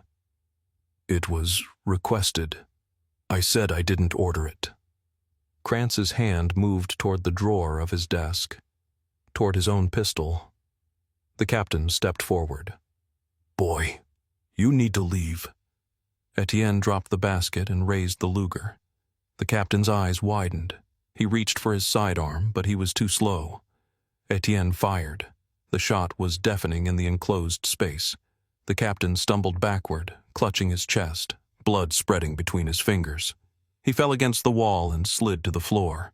Kranz had his pistol out now, but Étienne was already firing again. The first shot went wide, hitting the wall behind Kranz. The second caught him in the shoulder, spinning him around. He dropped his pistol, gasping in pain. Étienne walked closer, the Luger steady in his hand now. All the shaking was gone. All the fear. There was only this moment, this action, this necessity. Kranz looked up at him, his face twisted with pain and rage. Blood soaked his uniform. You, he gasped. The delivery boy. I knew someone was watching. For Father Laurent, Étienne said. His voice was cold, empty. For Jacques, for everyone you killed. Kranz laughed, a wet, bubbling sound. Blood flecked his lips. You think you're a hero? You think this matters? He coughed, more blood. You're just a murderer. Like me. We're the same. You and I. No, Étienne said. We're not. He pulled the trigger. The shot hit Kranz in the chest. The SS officer jerked, his eyes going wide, then empty. He slumped forward across his desk, blood pooling beneath him. Étienne stood there, the pistol still raised, staring at what he'd done. Kranz was dead. The man who'd tortured Father Laurent, who'd hunted the resistance, who'd terrorized the city for years. Dead. And Étienne had killed him. The reality of it hit him like a physical blow. He'd just murdered 2 men, shot them in cold blood, watched them die. His hands started shaking again. The pistol felt impossibly heavy. He wanted to drop it, to run, to undo what he'd just done. But there was no undoing it. Kranz was dead. The captain was dead. And Étienne was a killer. Shouts erupted from downstairs. Footsteps pounding on the stairs. The gunshots had been heard. Soldiers were coming. Étienne turned and ran. He made it to the hallway before the first soldier appeared at the top of the stairs. A sergeant, older with a scarred face. The man saw Étienne, saw the pistol, and raised his rifle. Halt! Étienne fired without thinking. The shot hit the sergeant in the leg, and he went down, screaming. More soldiers behind him, pushing forward. Étienne ran the other way, toward the back stairs. His mind was racing, panic threatening to overwhelm him. He'd killed Kranz, but now he had to escape. If they caught him, they'd torture him. They'd make him give up names. They'd kill Marie. He couldn't let that happen. More soldiers appeared at the end of the hallway, cutting off his escape. Étienne was trapped between 2 groups, both closing in. He pulled the grenade from his pocket. "Stay back!" he shouted in German. "Stay back, or I'll—" A soldier fired. The bullet whined past Étienne's head, so close he felt the air displacement. He yanked the pin from the grenade and threw it toward the soldiers behind him. "Grenade!" someone screamed. Étienne dove through the nearest doorway, an empty office, as the explosion ripped through the hallway. The blast wave hit him, slamming him against the wall. His ears rang. Smoke filled the air, thick and choking. He stumbled to his feet, coughing. The hallway was chaos, soldiers screaming, flames licking at the walls, the smell of burning flesh. Some of the men were down, not moving. Others were crawling, trying to escape the fire. Something inside him had gone cold and distant. The horror was there, somewhere beneath the surface, but he couldn't reach it. Only the animal need to survive remained. He ran to the window. It overlooked the back courtyard, a 2-story drop to the cobblestones below. Behind him, more soldiers were coming, their shouts cutting through the ringing in his ears. No choice. Étienne climbed onto the windowsill and jumped. The fall seemed to last forever. Then he hit the ground, hard. Pain exploded through his left ankle, white-hot and blinding. He rolled, trying to absorb the impact, and came up on his hands and knees. His ankle was screaming. He tried to stand, but his leg buckled. Broken, sprained, it didn't matter. He had to move. Behind him, the building was burning. Flames poured from the second-floor windows. Soldiers were running out the front entrance, shouting orders, organizing a response. Someone was firing into the darkness, shooting at shadows. Étienne forced himself to stand, putting his weight on his good leg. He limped toward the nearest alley, every step agony. His vision swam. He wanted to collapse, to give up, to let them catch him. But he kept moving. A soldier appeared at the corner of the building, rifle raised. He saw Étienne and shouted. Étienne threw himself behind a pile of rubble as bullets chipped the stone around him. He couldn't outrun them, not with his ankle. He was going to die here, in this courtyard, shot like a dog. Then the night erupted with gunfire from a different direction. The soldier who'd been shooting at Étienne spun around, returning fire. More shots, more shouting. Someone else was attacking the Germans. The resistance. It had to be.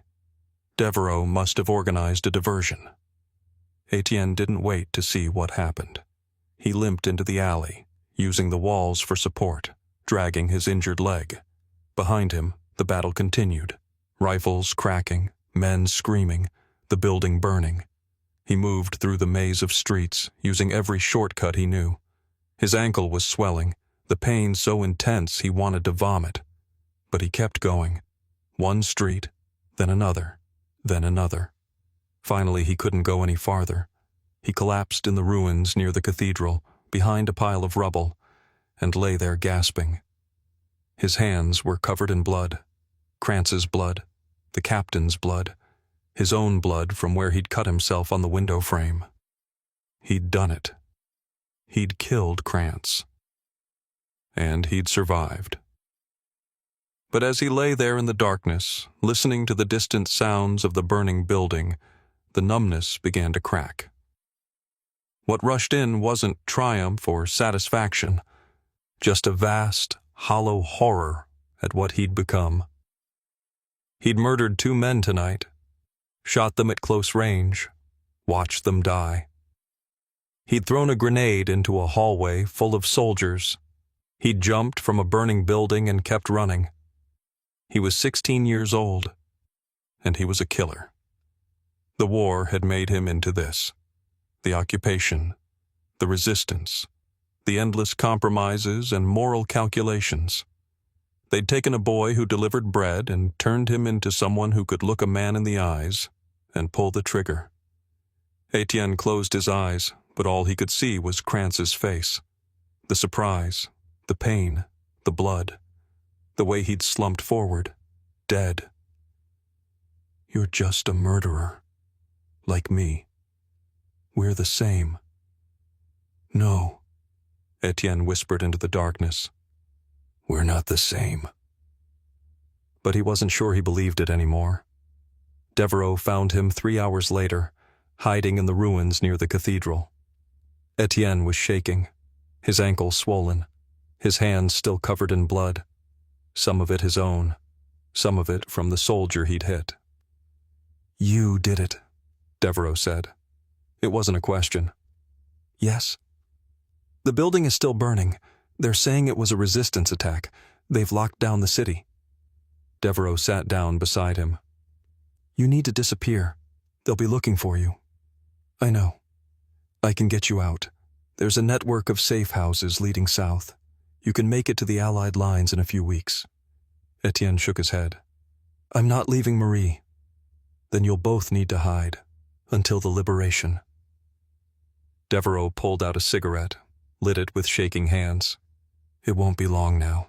The Germans are falling apart, but these last few weeks will be the most dangerous. Étienne looked at his hands. They were steady now, the shaking gone. He'd killed a man. He'd thrown a grenade into a hallway full of soldiers. He'd jumped from a second-story window and kept running. He'd become exactly what Devereaux had trained him to be. "What happens after?" he asked. "After the liberation?" Devereaux was quiet for a long moment. "You try to forget. You try to go back to being who you were before." He exhaled smoke. "But you can't. That person is gone. You just have to learn to live with who you've become." The safe house was a cramped apartment above a shuttered bakery on the edge of the city. 2 rooms, a narrow bed, a single window that looked out onto an alley filled with rubble. Devereaux had arranged it through contacts Étienne didn't know and didn't ask about. The less he knew, the safer everyone was. Marie arrived the next night, brought by Claude. She had a small bag with her, a change of clothes, some bread, a photograph of her parents. That was all she'd been able to take. "How long?" she asked, looking around the bare rooms. "A few weeks," Étienne said. "Maybe less. The Allies are pushing inland. The Germans can't hold much longer." "And then what?" He didn't have an answer for that. The first few days were the hardest. They had to stay quiet, stay hidden. The bakery below was empty, but neighbors might hear footsteps, voices. German patrols still swept the streets, searching for resistance fighters. Étienne's face might be on wanted posters by now. The boy who'd killed Sturmbannführer Krantz. Marie tried to make the space livable. She cleaned, organized their meager supplies, talked about what they'd do after the liberation. She was hopeful, optimistic. The war was almost over. They'd survived. Everything would be better soon. Étienne said nothing. He sat by the window, watching the street, his mind replaying the assassination over and over. The look on Krantz's face, the blood spreading across his uniform, the captain falling, clutching his chest, the grenade exploding in the hallway, the screams of burning men. "You're just a murderer. Like me." At night, he couldn't sleep. Every time he closed his eyes, he was back in that office, the pistol in his hand, pulling the trigger. Or he was in the hallway, throwing the grenade, watching soldiers die. Or he was jumping from the window, the ground rushing up to meet him. He'd wake gasping, drenched in sweat, his heart hammering. Marie would reach for him, try to comfort him, but he'd pull away. He couldn't bear to be touched. Couldn't bear the kindness in her eyes when all he felt was emptiness. "You need to talk about it," she said one night, after he'd woken from another nightmare. "There's nothing to talk about. Étienne, you killed a man. You can't just—" "I killed 2 men," he said flatly. "The captain, too. And the soldiers in the hallway. I threw a grenade at them. I don't know how many died." Marie was quiet, then. "They were Nazis. They were people." His voice was hollow. "They had families, lives, and I killed them. To end the occupation, to save lives." "Did I?"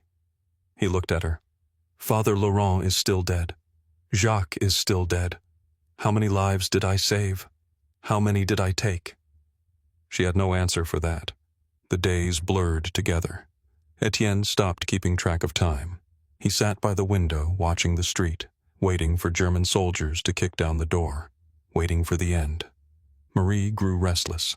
She wanted to go out, to see what was happening, to feel the sun on her face. But Étienne wouldn't let her. It was too dangerous. The Germans were desperate now, lashing out at anyone they suspected. "We can't stay locked in here forever," she said.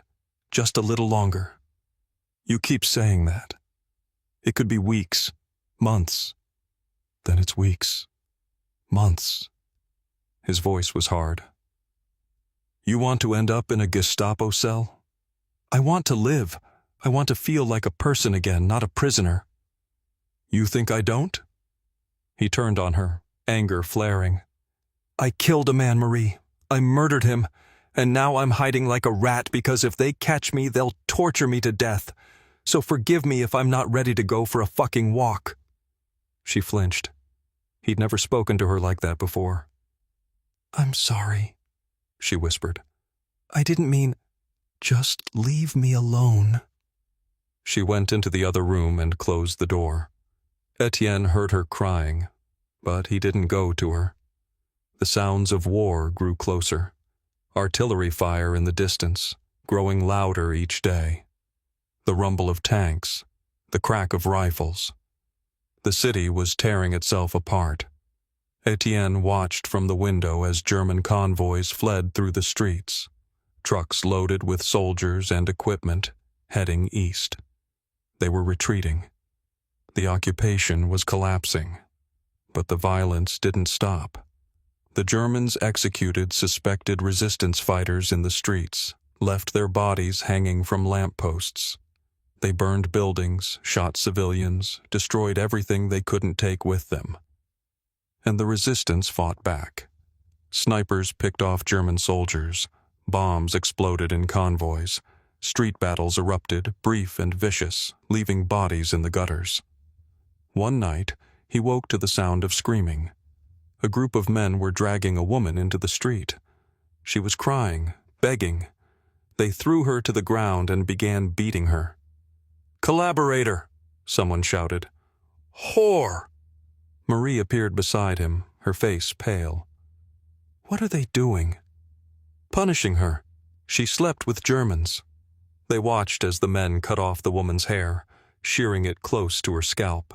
She sobbed, covering her face. A crowd gathered, jeering, throwing stones. Someone painted a swastika on her forehead. "We should help her," Marie whispered. "No, Étienne.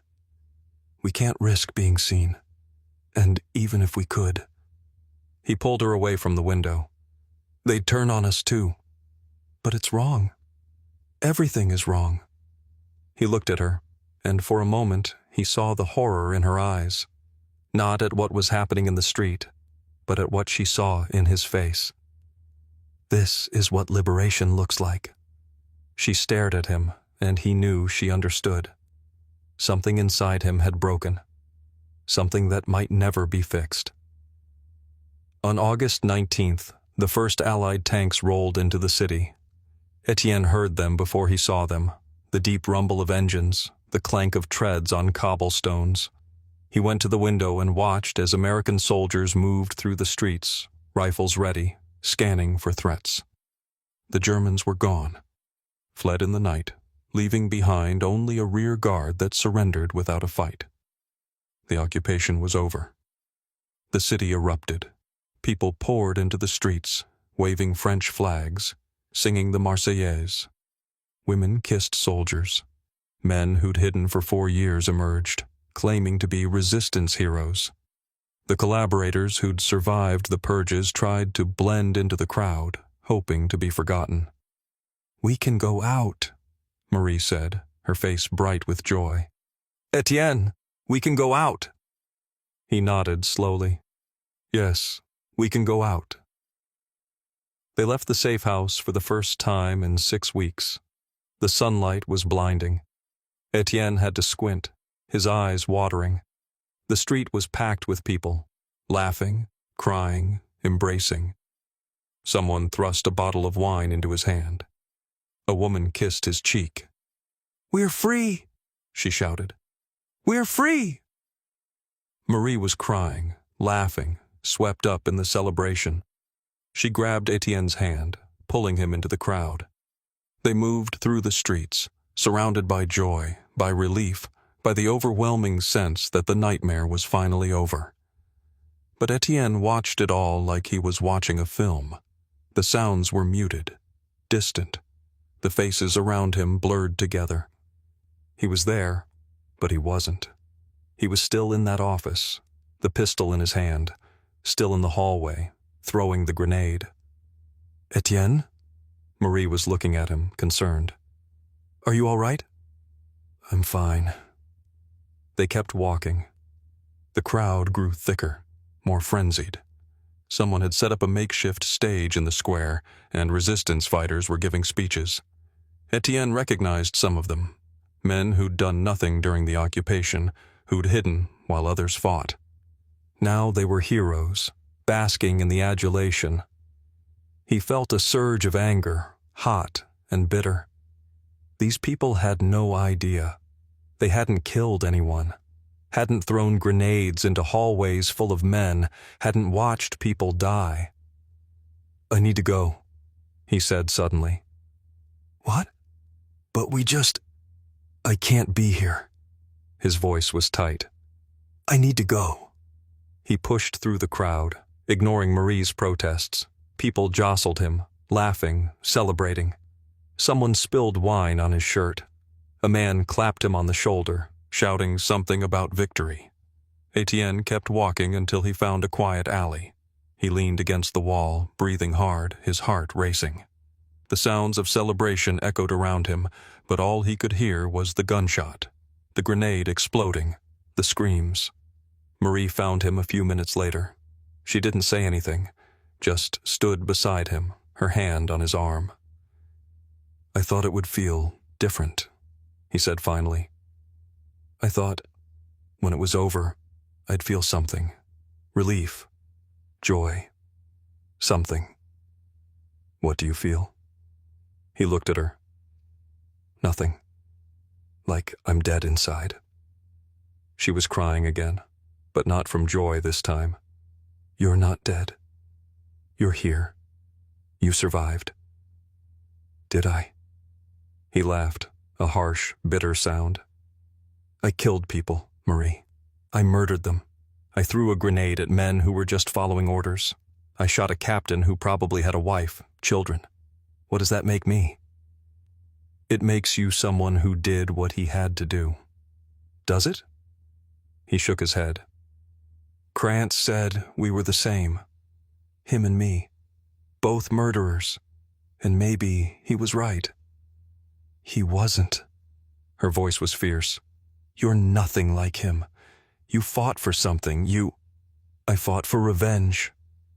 The words came out flat, emotionless. "I killed Krantz because I wanted him dead. Not for France.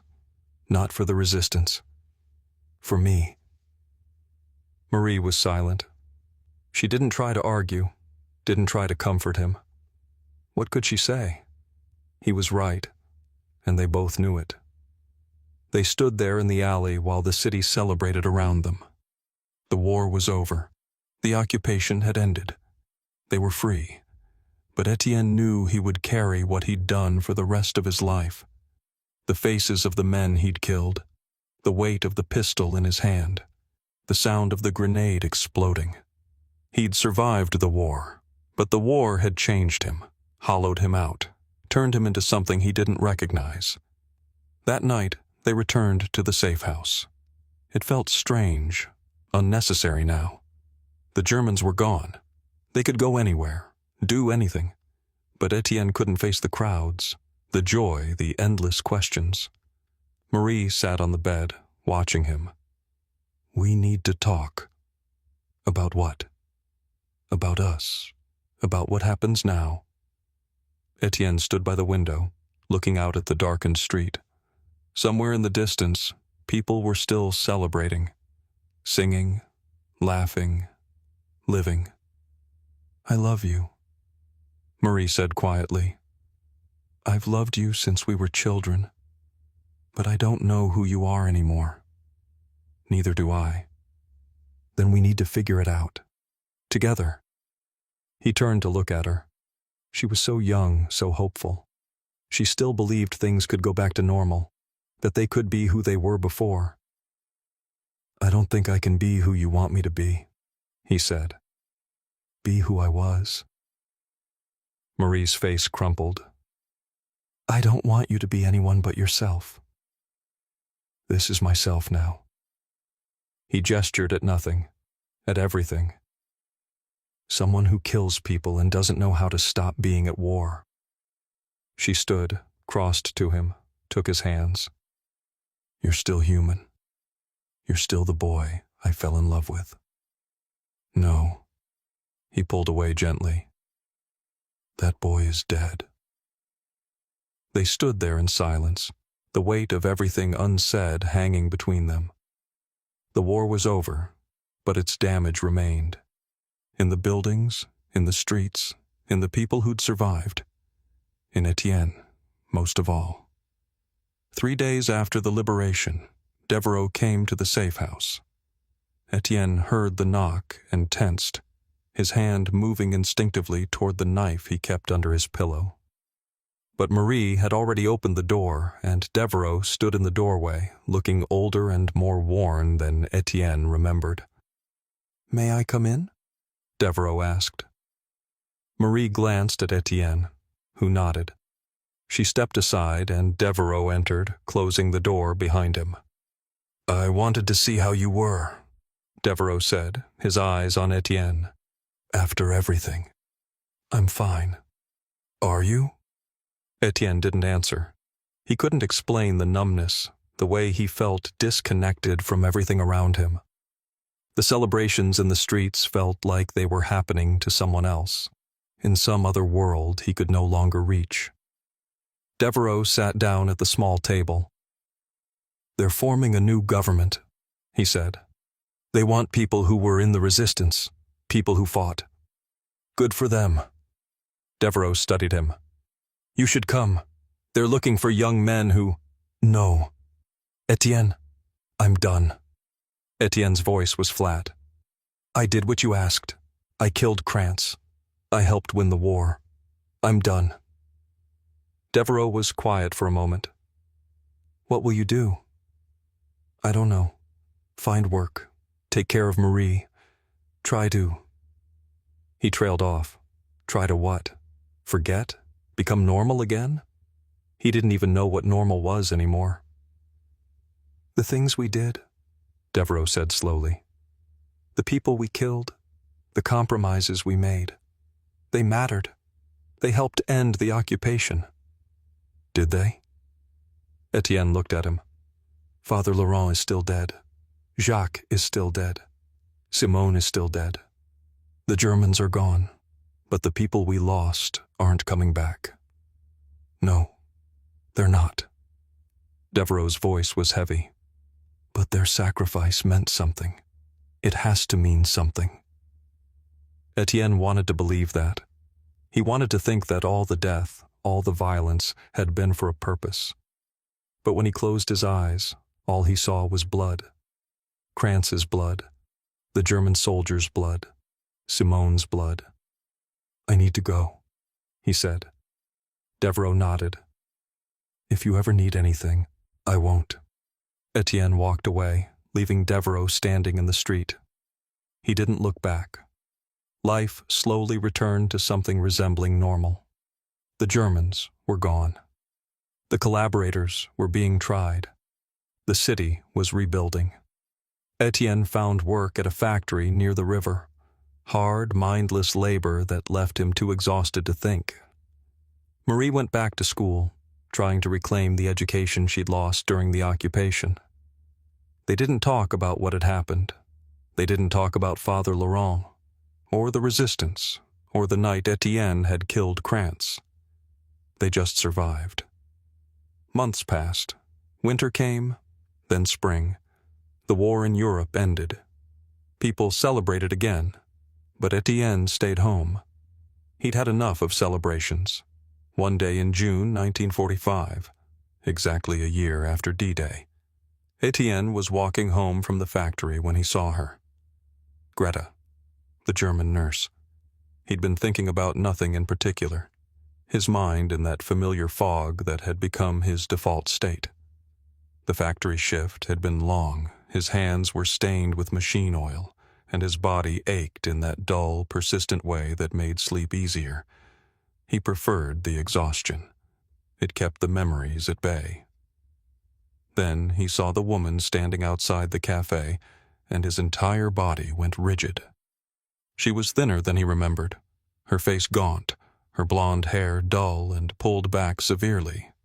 She wore a shabby brown coat that had seen better days, and she was studying a piece of paper in her hands with an expression of confusion and desperation. Étienne's first instinct was to turn around, to walk the other way, to avoid this encounter entirely. His heart was already racing, his palms sweating. She was the reason he'd hesitated that night, the reason he hadn't thrown the grenade when he should have, the reason everything had gone wrong. But his feet kept moving forward, as if drawn by some invisible force. He told himself he was just walking past, that she wouldn't recognize him, that even if she did, what could she do? The war was over. The Germans had lost. But when he was 10 feet away, she looked up. Their eyes met. For a long moment, neither of them moved. Recognition flickered across her face, uncertain at first, then growing stronger. She took a step back, her hand going to her throat in a defensive gesture. "I know you," she said in heavily accented French. Her voice was quiet, wary. Étienne stopped. He could still walk away, should walk away, but something kept him rooted to the spot.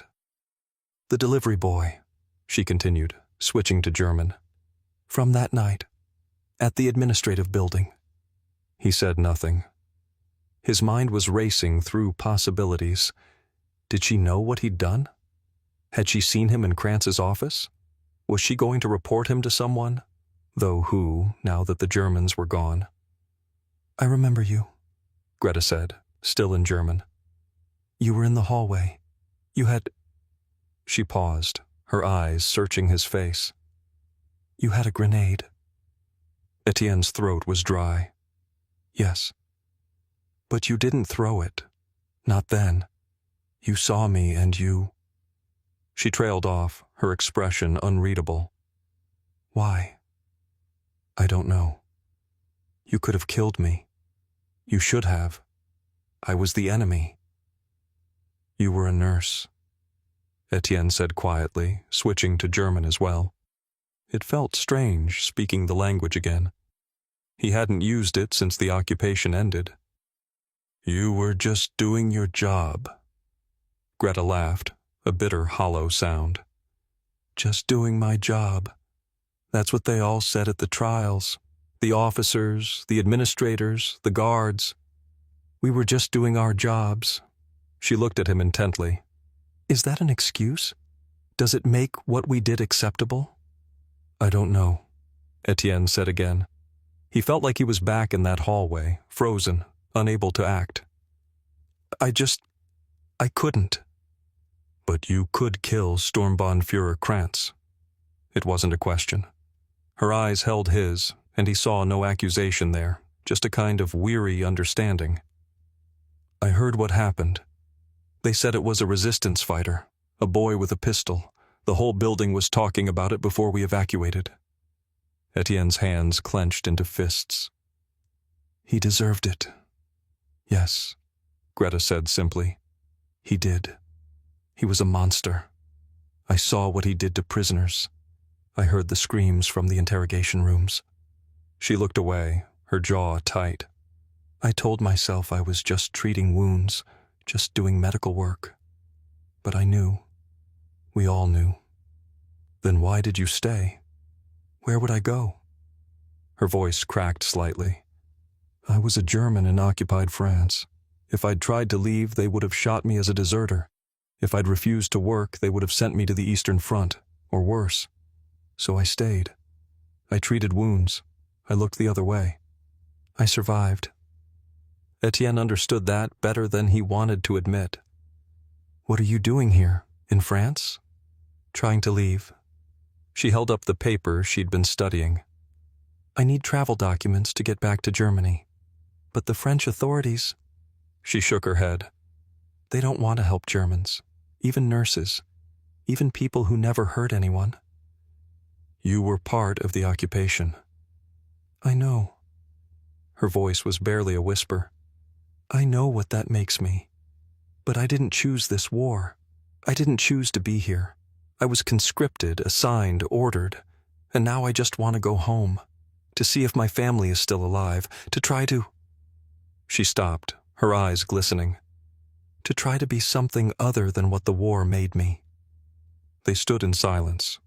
Around them, the city moved on, people walking, talking, living. But for Étienne and Greta, something remained unfinished. "That night," Greta said finally, after Krantz died, the building was chaos. Fire, smoke, soldiers running everywhere. I tried to help the wounded, but there were so many.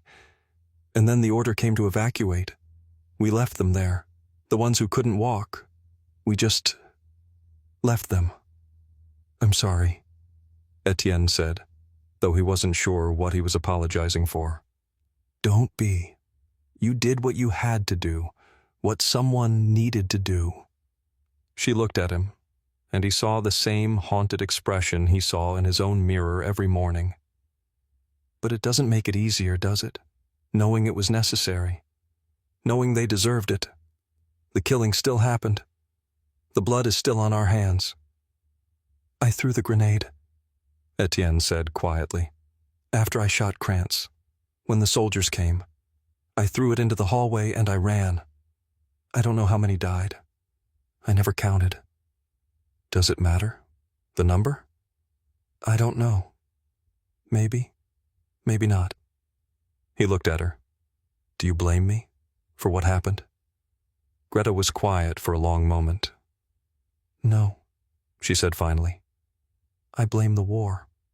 I blame the men who started it. I blame Krantz for being a monster. I blame myself for not doing more to stop it." She met his eyes. "But I don't blame you. You were just a boy trying to survive. Like me." "I'm not a boy anymore." "No. Neither of us are what we were." She folded the paper carefully and put it in her pocket. "The war took that from us. Our innocence, our youth, our belief that the world was anything other than cruel." Étienne thought about Marie, about Father Laurent, about all the people who'd died. "There's a refugee office near the train station," he said. "They help displaced persons, Germans, French, everyone. They might be able to help you get home." Greta's eyes widened slightly. "You would help me? After everything?" "You let me live that night, in the hallway. You could have screamed, raised the alarm, but you didn't." "I was too frightened to scream." "Maybe. Or maybe you saw what I saw, that we were both just trying to survive." He paused. "The office is on Rue de la République. Ask for Madame Beaumont. Tell her Étienne sent you." "Étienne." She repeated his name softly, as if committing it to memory. "Thank you. Don't thank me. Just go home. Try to forget." "Can you forget?" she asked. "What you did? What you saw?" "No," Étienne said honestly. "I don't think I ever will." Greta nodded slowly. "Neither will I. But perhaps we can learn to live with it, to carry it without letting it destroy us." She held his gaze for a moment longer, and in that moment, Étienne felt a strange connection. Not friendship, not forgiveness, but understanding. They were both survivors, both haunted, both trying to find a way forward in a world that had been irrevocably changed. "Goodbye, Étienne," Greta said. "Goodbye." She walked away, disappearing into the crowd. Étienne watched her go, then continued home. He felt something shift inside him. Not healing exactly, but perhaps the first small step toward it. He'd let her live that night in the hallway, and she'd let him live too. They'd both made choices in impossible circumstances. They'd both survived. And maybe, just maybe, that was enough. That night, Étienne couldn't sleep. He lay in bed, staring at the ceiling, thinking about Greta, about Krantz, about all the people who'd died.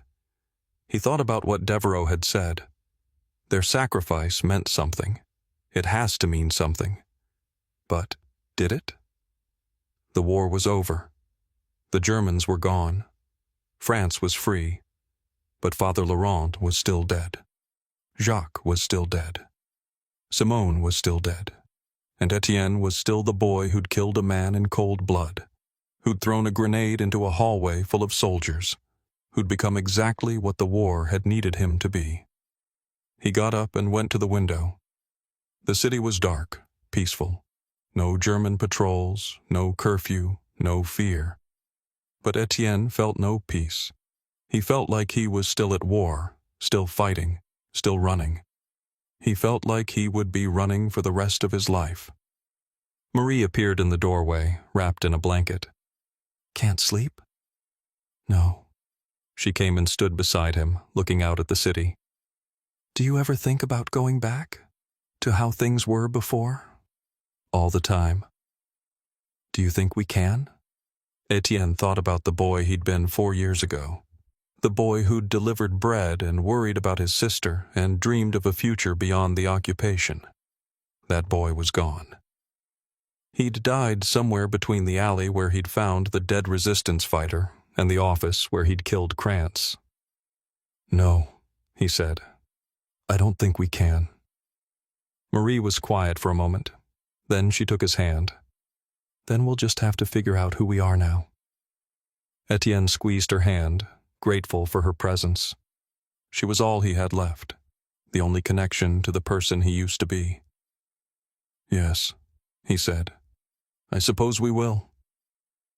They stood at the window together, watching the city sleep, two survivors trying to find their way in a world that had moved on without them. Epilogue. September 1947. Étienne was 20 years old, but he felt ancient. He still worked at the factory, still came home exhausted every night. Marie had finished school and found work as a secretary. They'd moved to a larger apartment, one with windows that actually let in light. They were surviving. They were even, in some ways, thriving. But Étienne still couldn't sleep through the night. He still woke up with his heart pounding, his hands shaking, the smell of blood in his nostrils. He still saw Krantz's face, twisted with pain and rage. He still heard the screams of the soldiers in the burning building. The war was over, but for Étienne, it would never be over. One evening in late September, he was walking home from the factory when he passed the old bookshop. It had been closed since the liberation. Devereaux had moved to Paris, taken a position in the new government. The building was empty now, windows dark. Étienne stopped, looking at it. He remembered the first time he'd come here, terrified and determined. He remembered Devereaux's cold assessment, his brutal training. He remembered learning to lie, to spy, to kill. He wondered if Devereaux ever thought about what he'd done, if he ever regretted turning a 16-year-old boy into a killer. Probably not. Men like Devereaux didn't have regrets. They had missions, objectives, necessary sacrifices. They did what needed to be done and moved on. Étienne wished he could do the same. He was about to walk away when he saw someone standing in the doorway of the bookshop. A man, middle-aged, wearing a worn coat. He looked familiar, but Étienne couldn't place him. Then the man stepped into the light, and Étienne recognized him. Father Laurent. Étienne's breath caught. It wasn't possible. Father Laurent was dead. He'd died in a Gestapo cell, tortured by Krantz's men. But the man in the doorway looked exactly like him. Same face, same build, same gentle eyes. "Étienne," the man said. His voice was Father Laurent's voice. Étienne took a step back. "You're dead." "No." The man smiled sadly. "I survived. Barely. They threw me in a truck with other bodies. They were clearing the cells after the liberation started, trying to hide the evidence. The truck crashed during an air raid. I came to in the wreckage, half buried under corpses. Managed to crawl out before they came back." Étienne's mind reeled. Father Laurent was alive. All this time, he'd been alive. "Why didn't you come back?" Étienne's voice was harsh. "Why didn't you let us know?" "Because I couldn't." Father Laurent's smile faded. "I spent 2 years in a sanatorium. The things they did to me. My mind broke. I couldn't remember my own name for months. When I finally recovered enough to think clearly, I started looking for survivors, for anyone from the network. It took me a year to find you." He paused, his eyes searching Étienne's face. "I heard what you did, what happened to Krantz. I needed to see you, to tell you." Father Laurent hesitated. "To tell you that I'm sorry for what happened, for what you had to do." Étienne understood that. He understood it better than anyone. "You didn't make me do anything." "Didn't I?" Father Laurent's eyes were sad. "I recruited you. I brought you into this world. I turned you into something you were never meant to be." Étienne thought about that, about the boy he'd been, the man he'd become, about all the choices he'd made, all the lines he'd crossed. "I made my own choices," he said finally.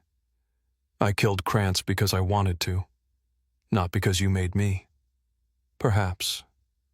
Father Laurent looked at him for a long moment. "But I still carry the weight of it, of what I did to you, of what this war did to all of us." They stood in silence, two survivors of a war that had ended but would never truly be over. They stood in silence. Around them, the city moved on, people walking, talking, living. But for them, something remained unfinished. "What will you do now?" Étienne asked. "I don't know. Try to find some kind of peace, I suppose." Father Laurent's voice was quiet, "though I suspect that's not possible for people like us." Étienne met his eyes and saw the same haunted look he saw in his own mirror every morning. "No," he said. "I don't think it is." Father Laurent nodded, then turned and walked away, disappearing into the shadows. Étienne watched him go, wondering if he'd really been there at all, wondering if he was losing his mind, seeing ghosts of the dead. But it didn't matter. Real or not, the words remained. Étienne went to the window and looked out at the darkened city. The streets were quiet now, peaceful in a way they hadn't been in years. Below, a young couple walked past, laughing at something, their hands intertwined. They moved through the night without fear, unburdened by anything but the simple joy of being alive together. Étienne watched them disappear around the corner and felt the weight of everything he carried settle deeper into his bones. They were free. He would never be. He would carry his dead for the rest of his life. That was the price of resistance. He closed the curtains and turned away from the window. The end.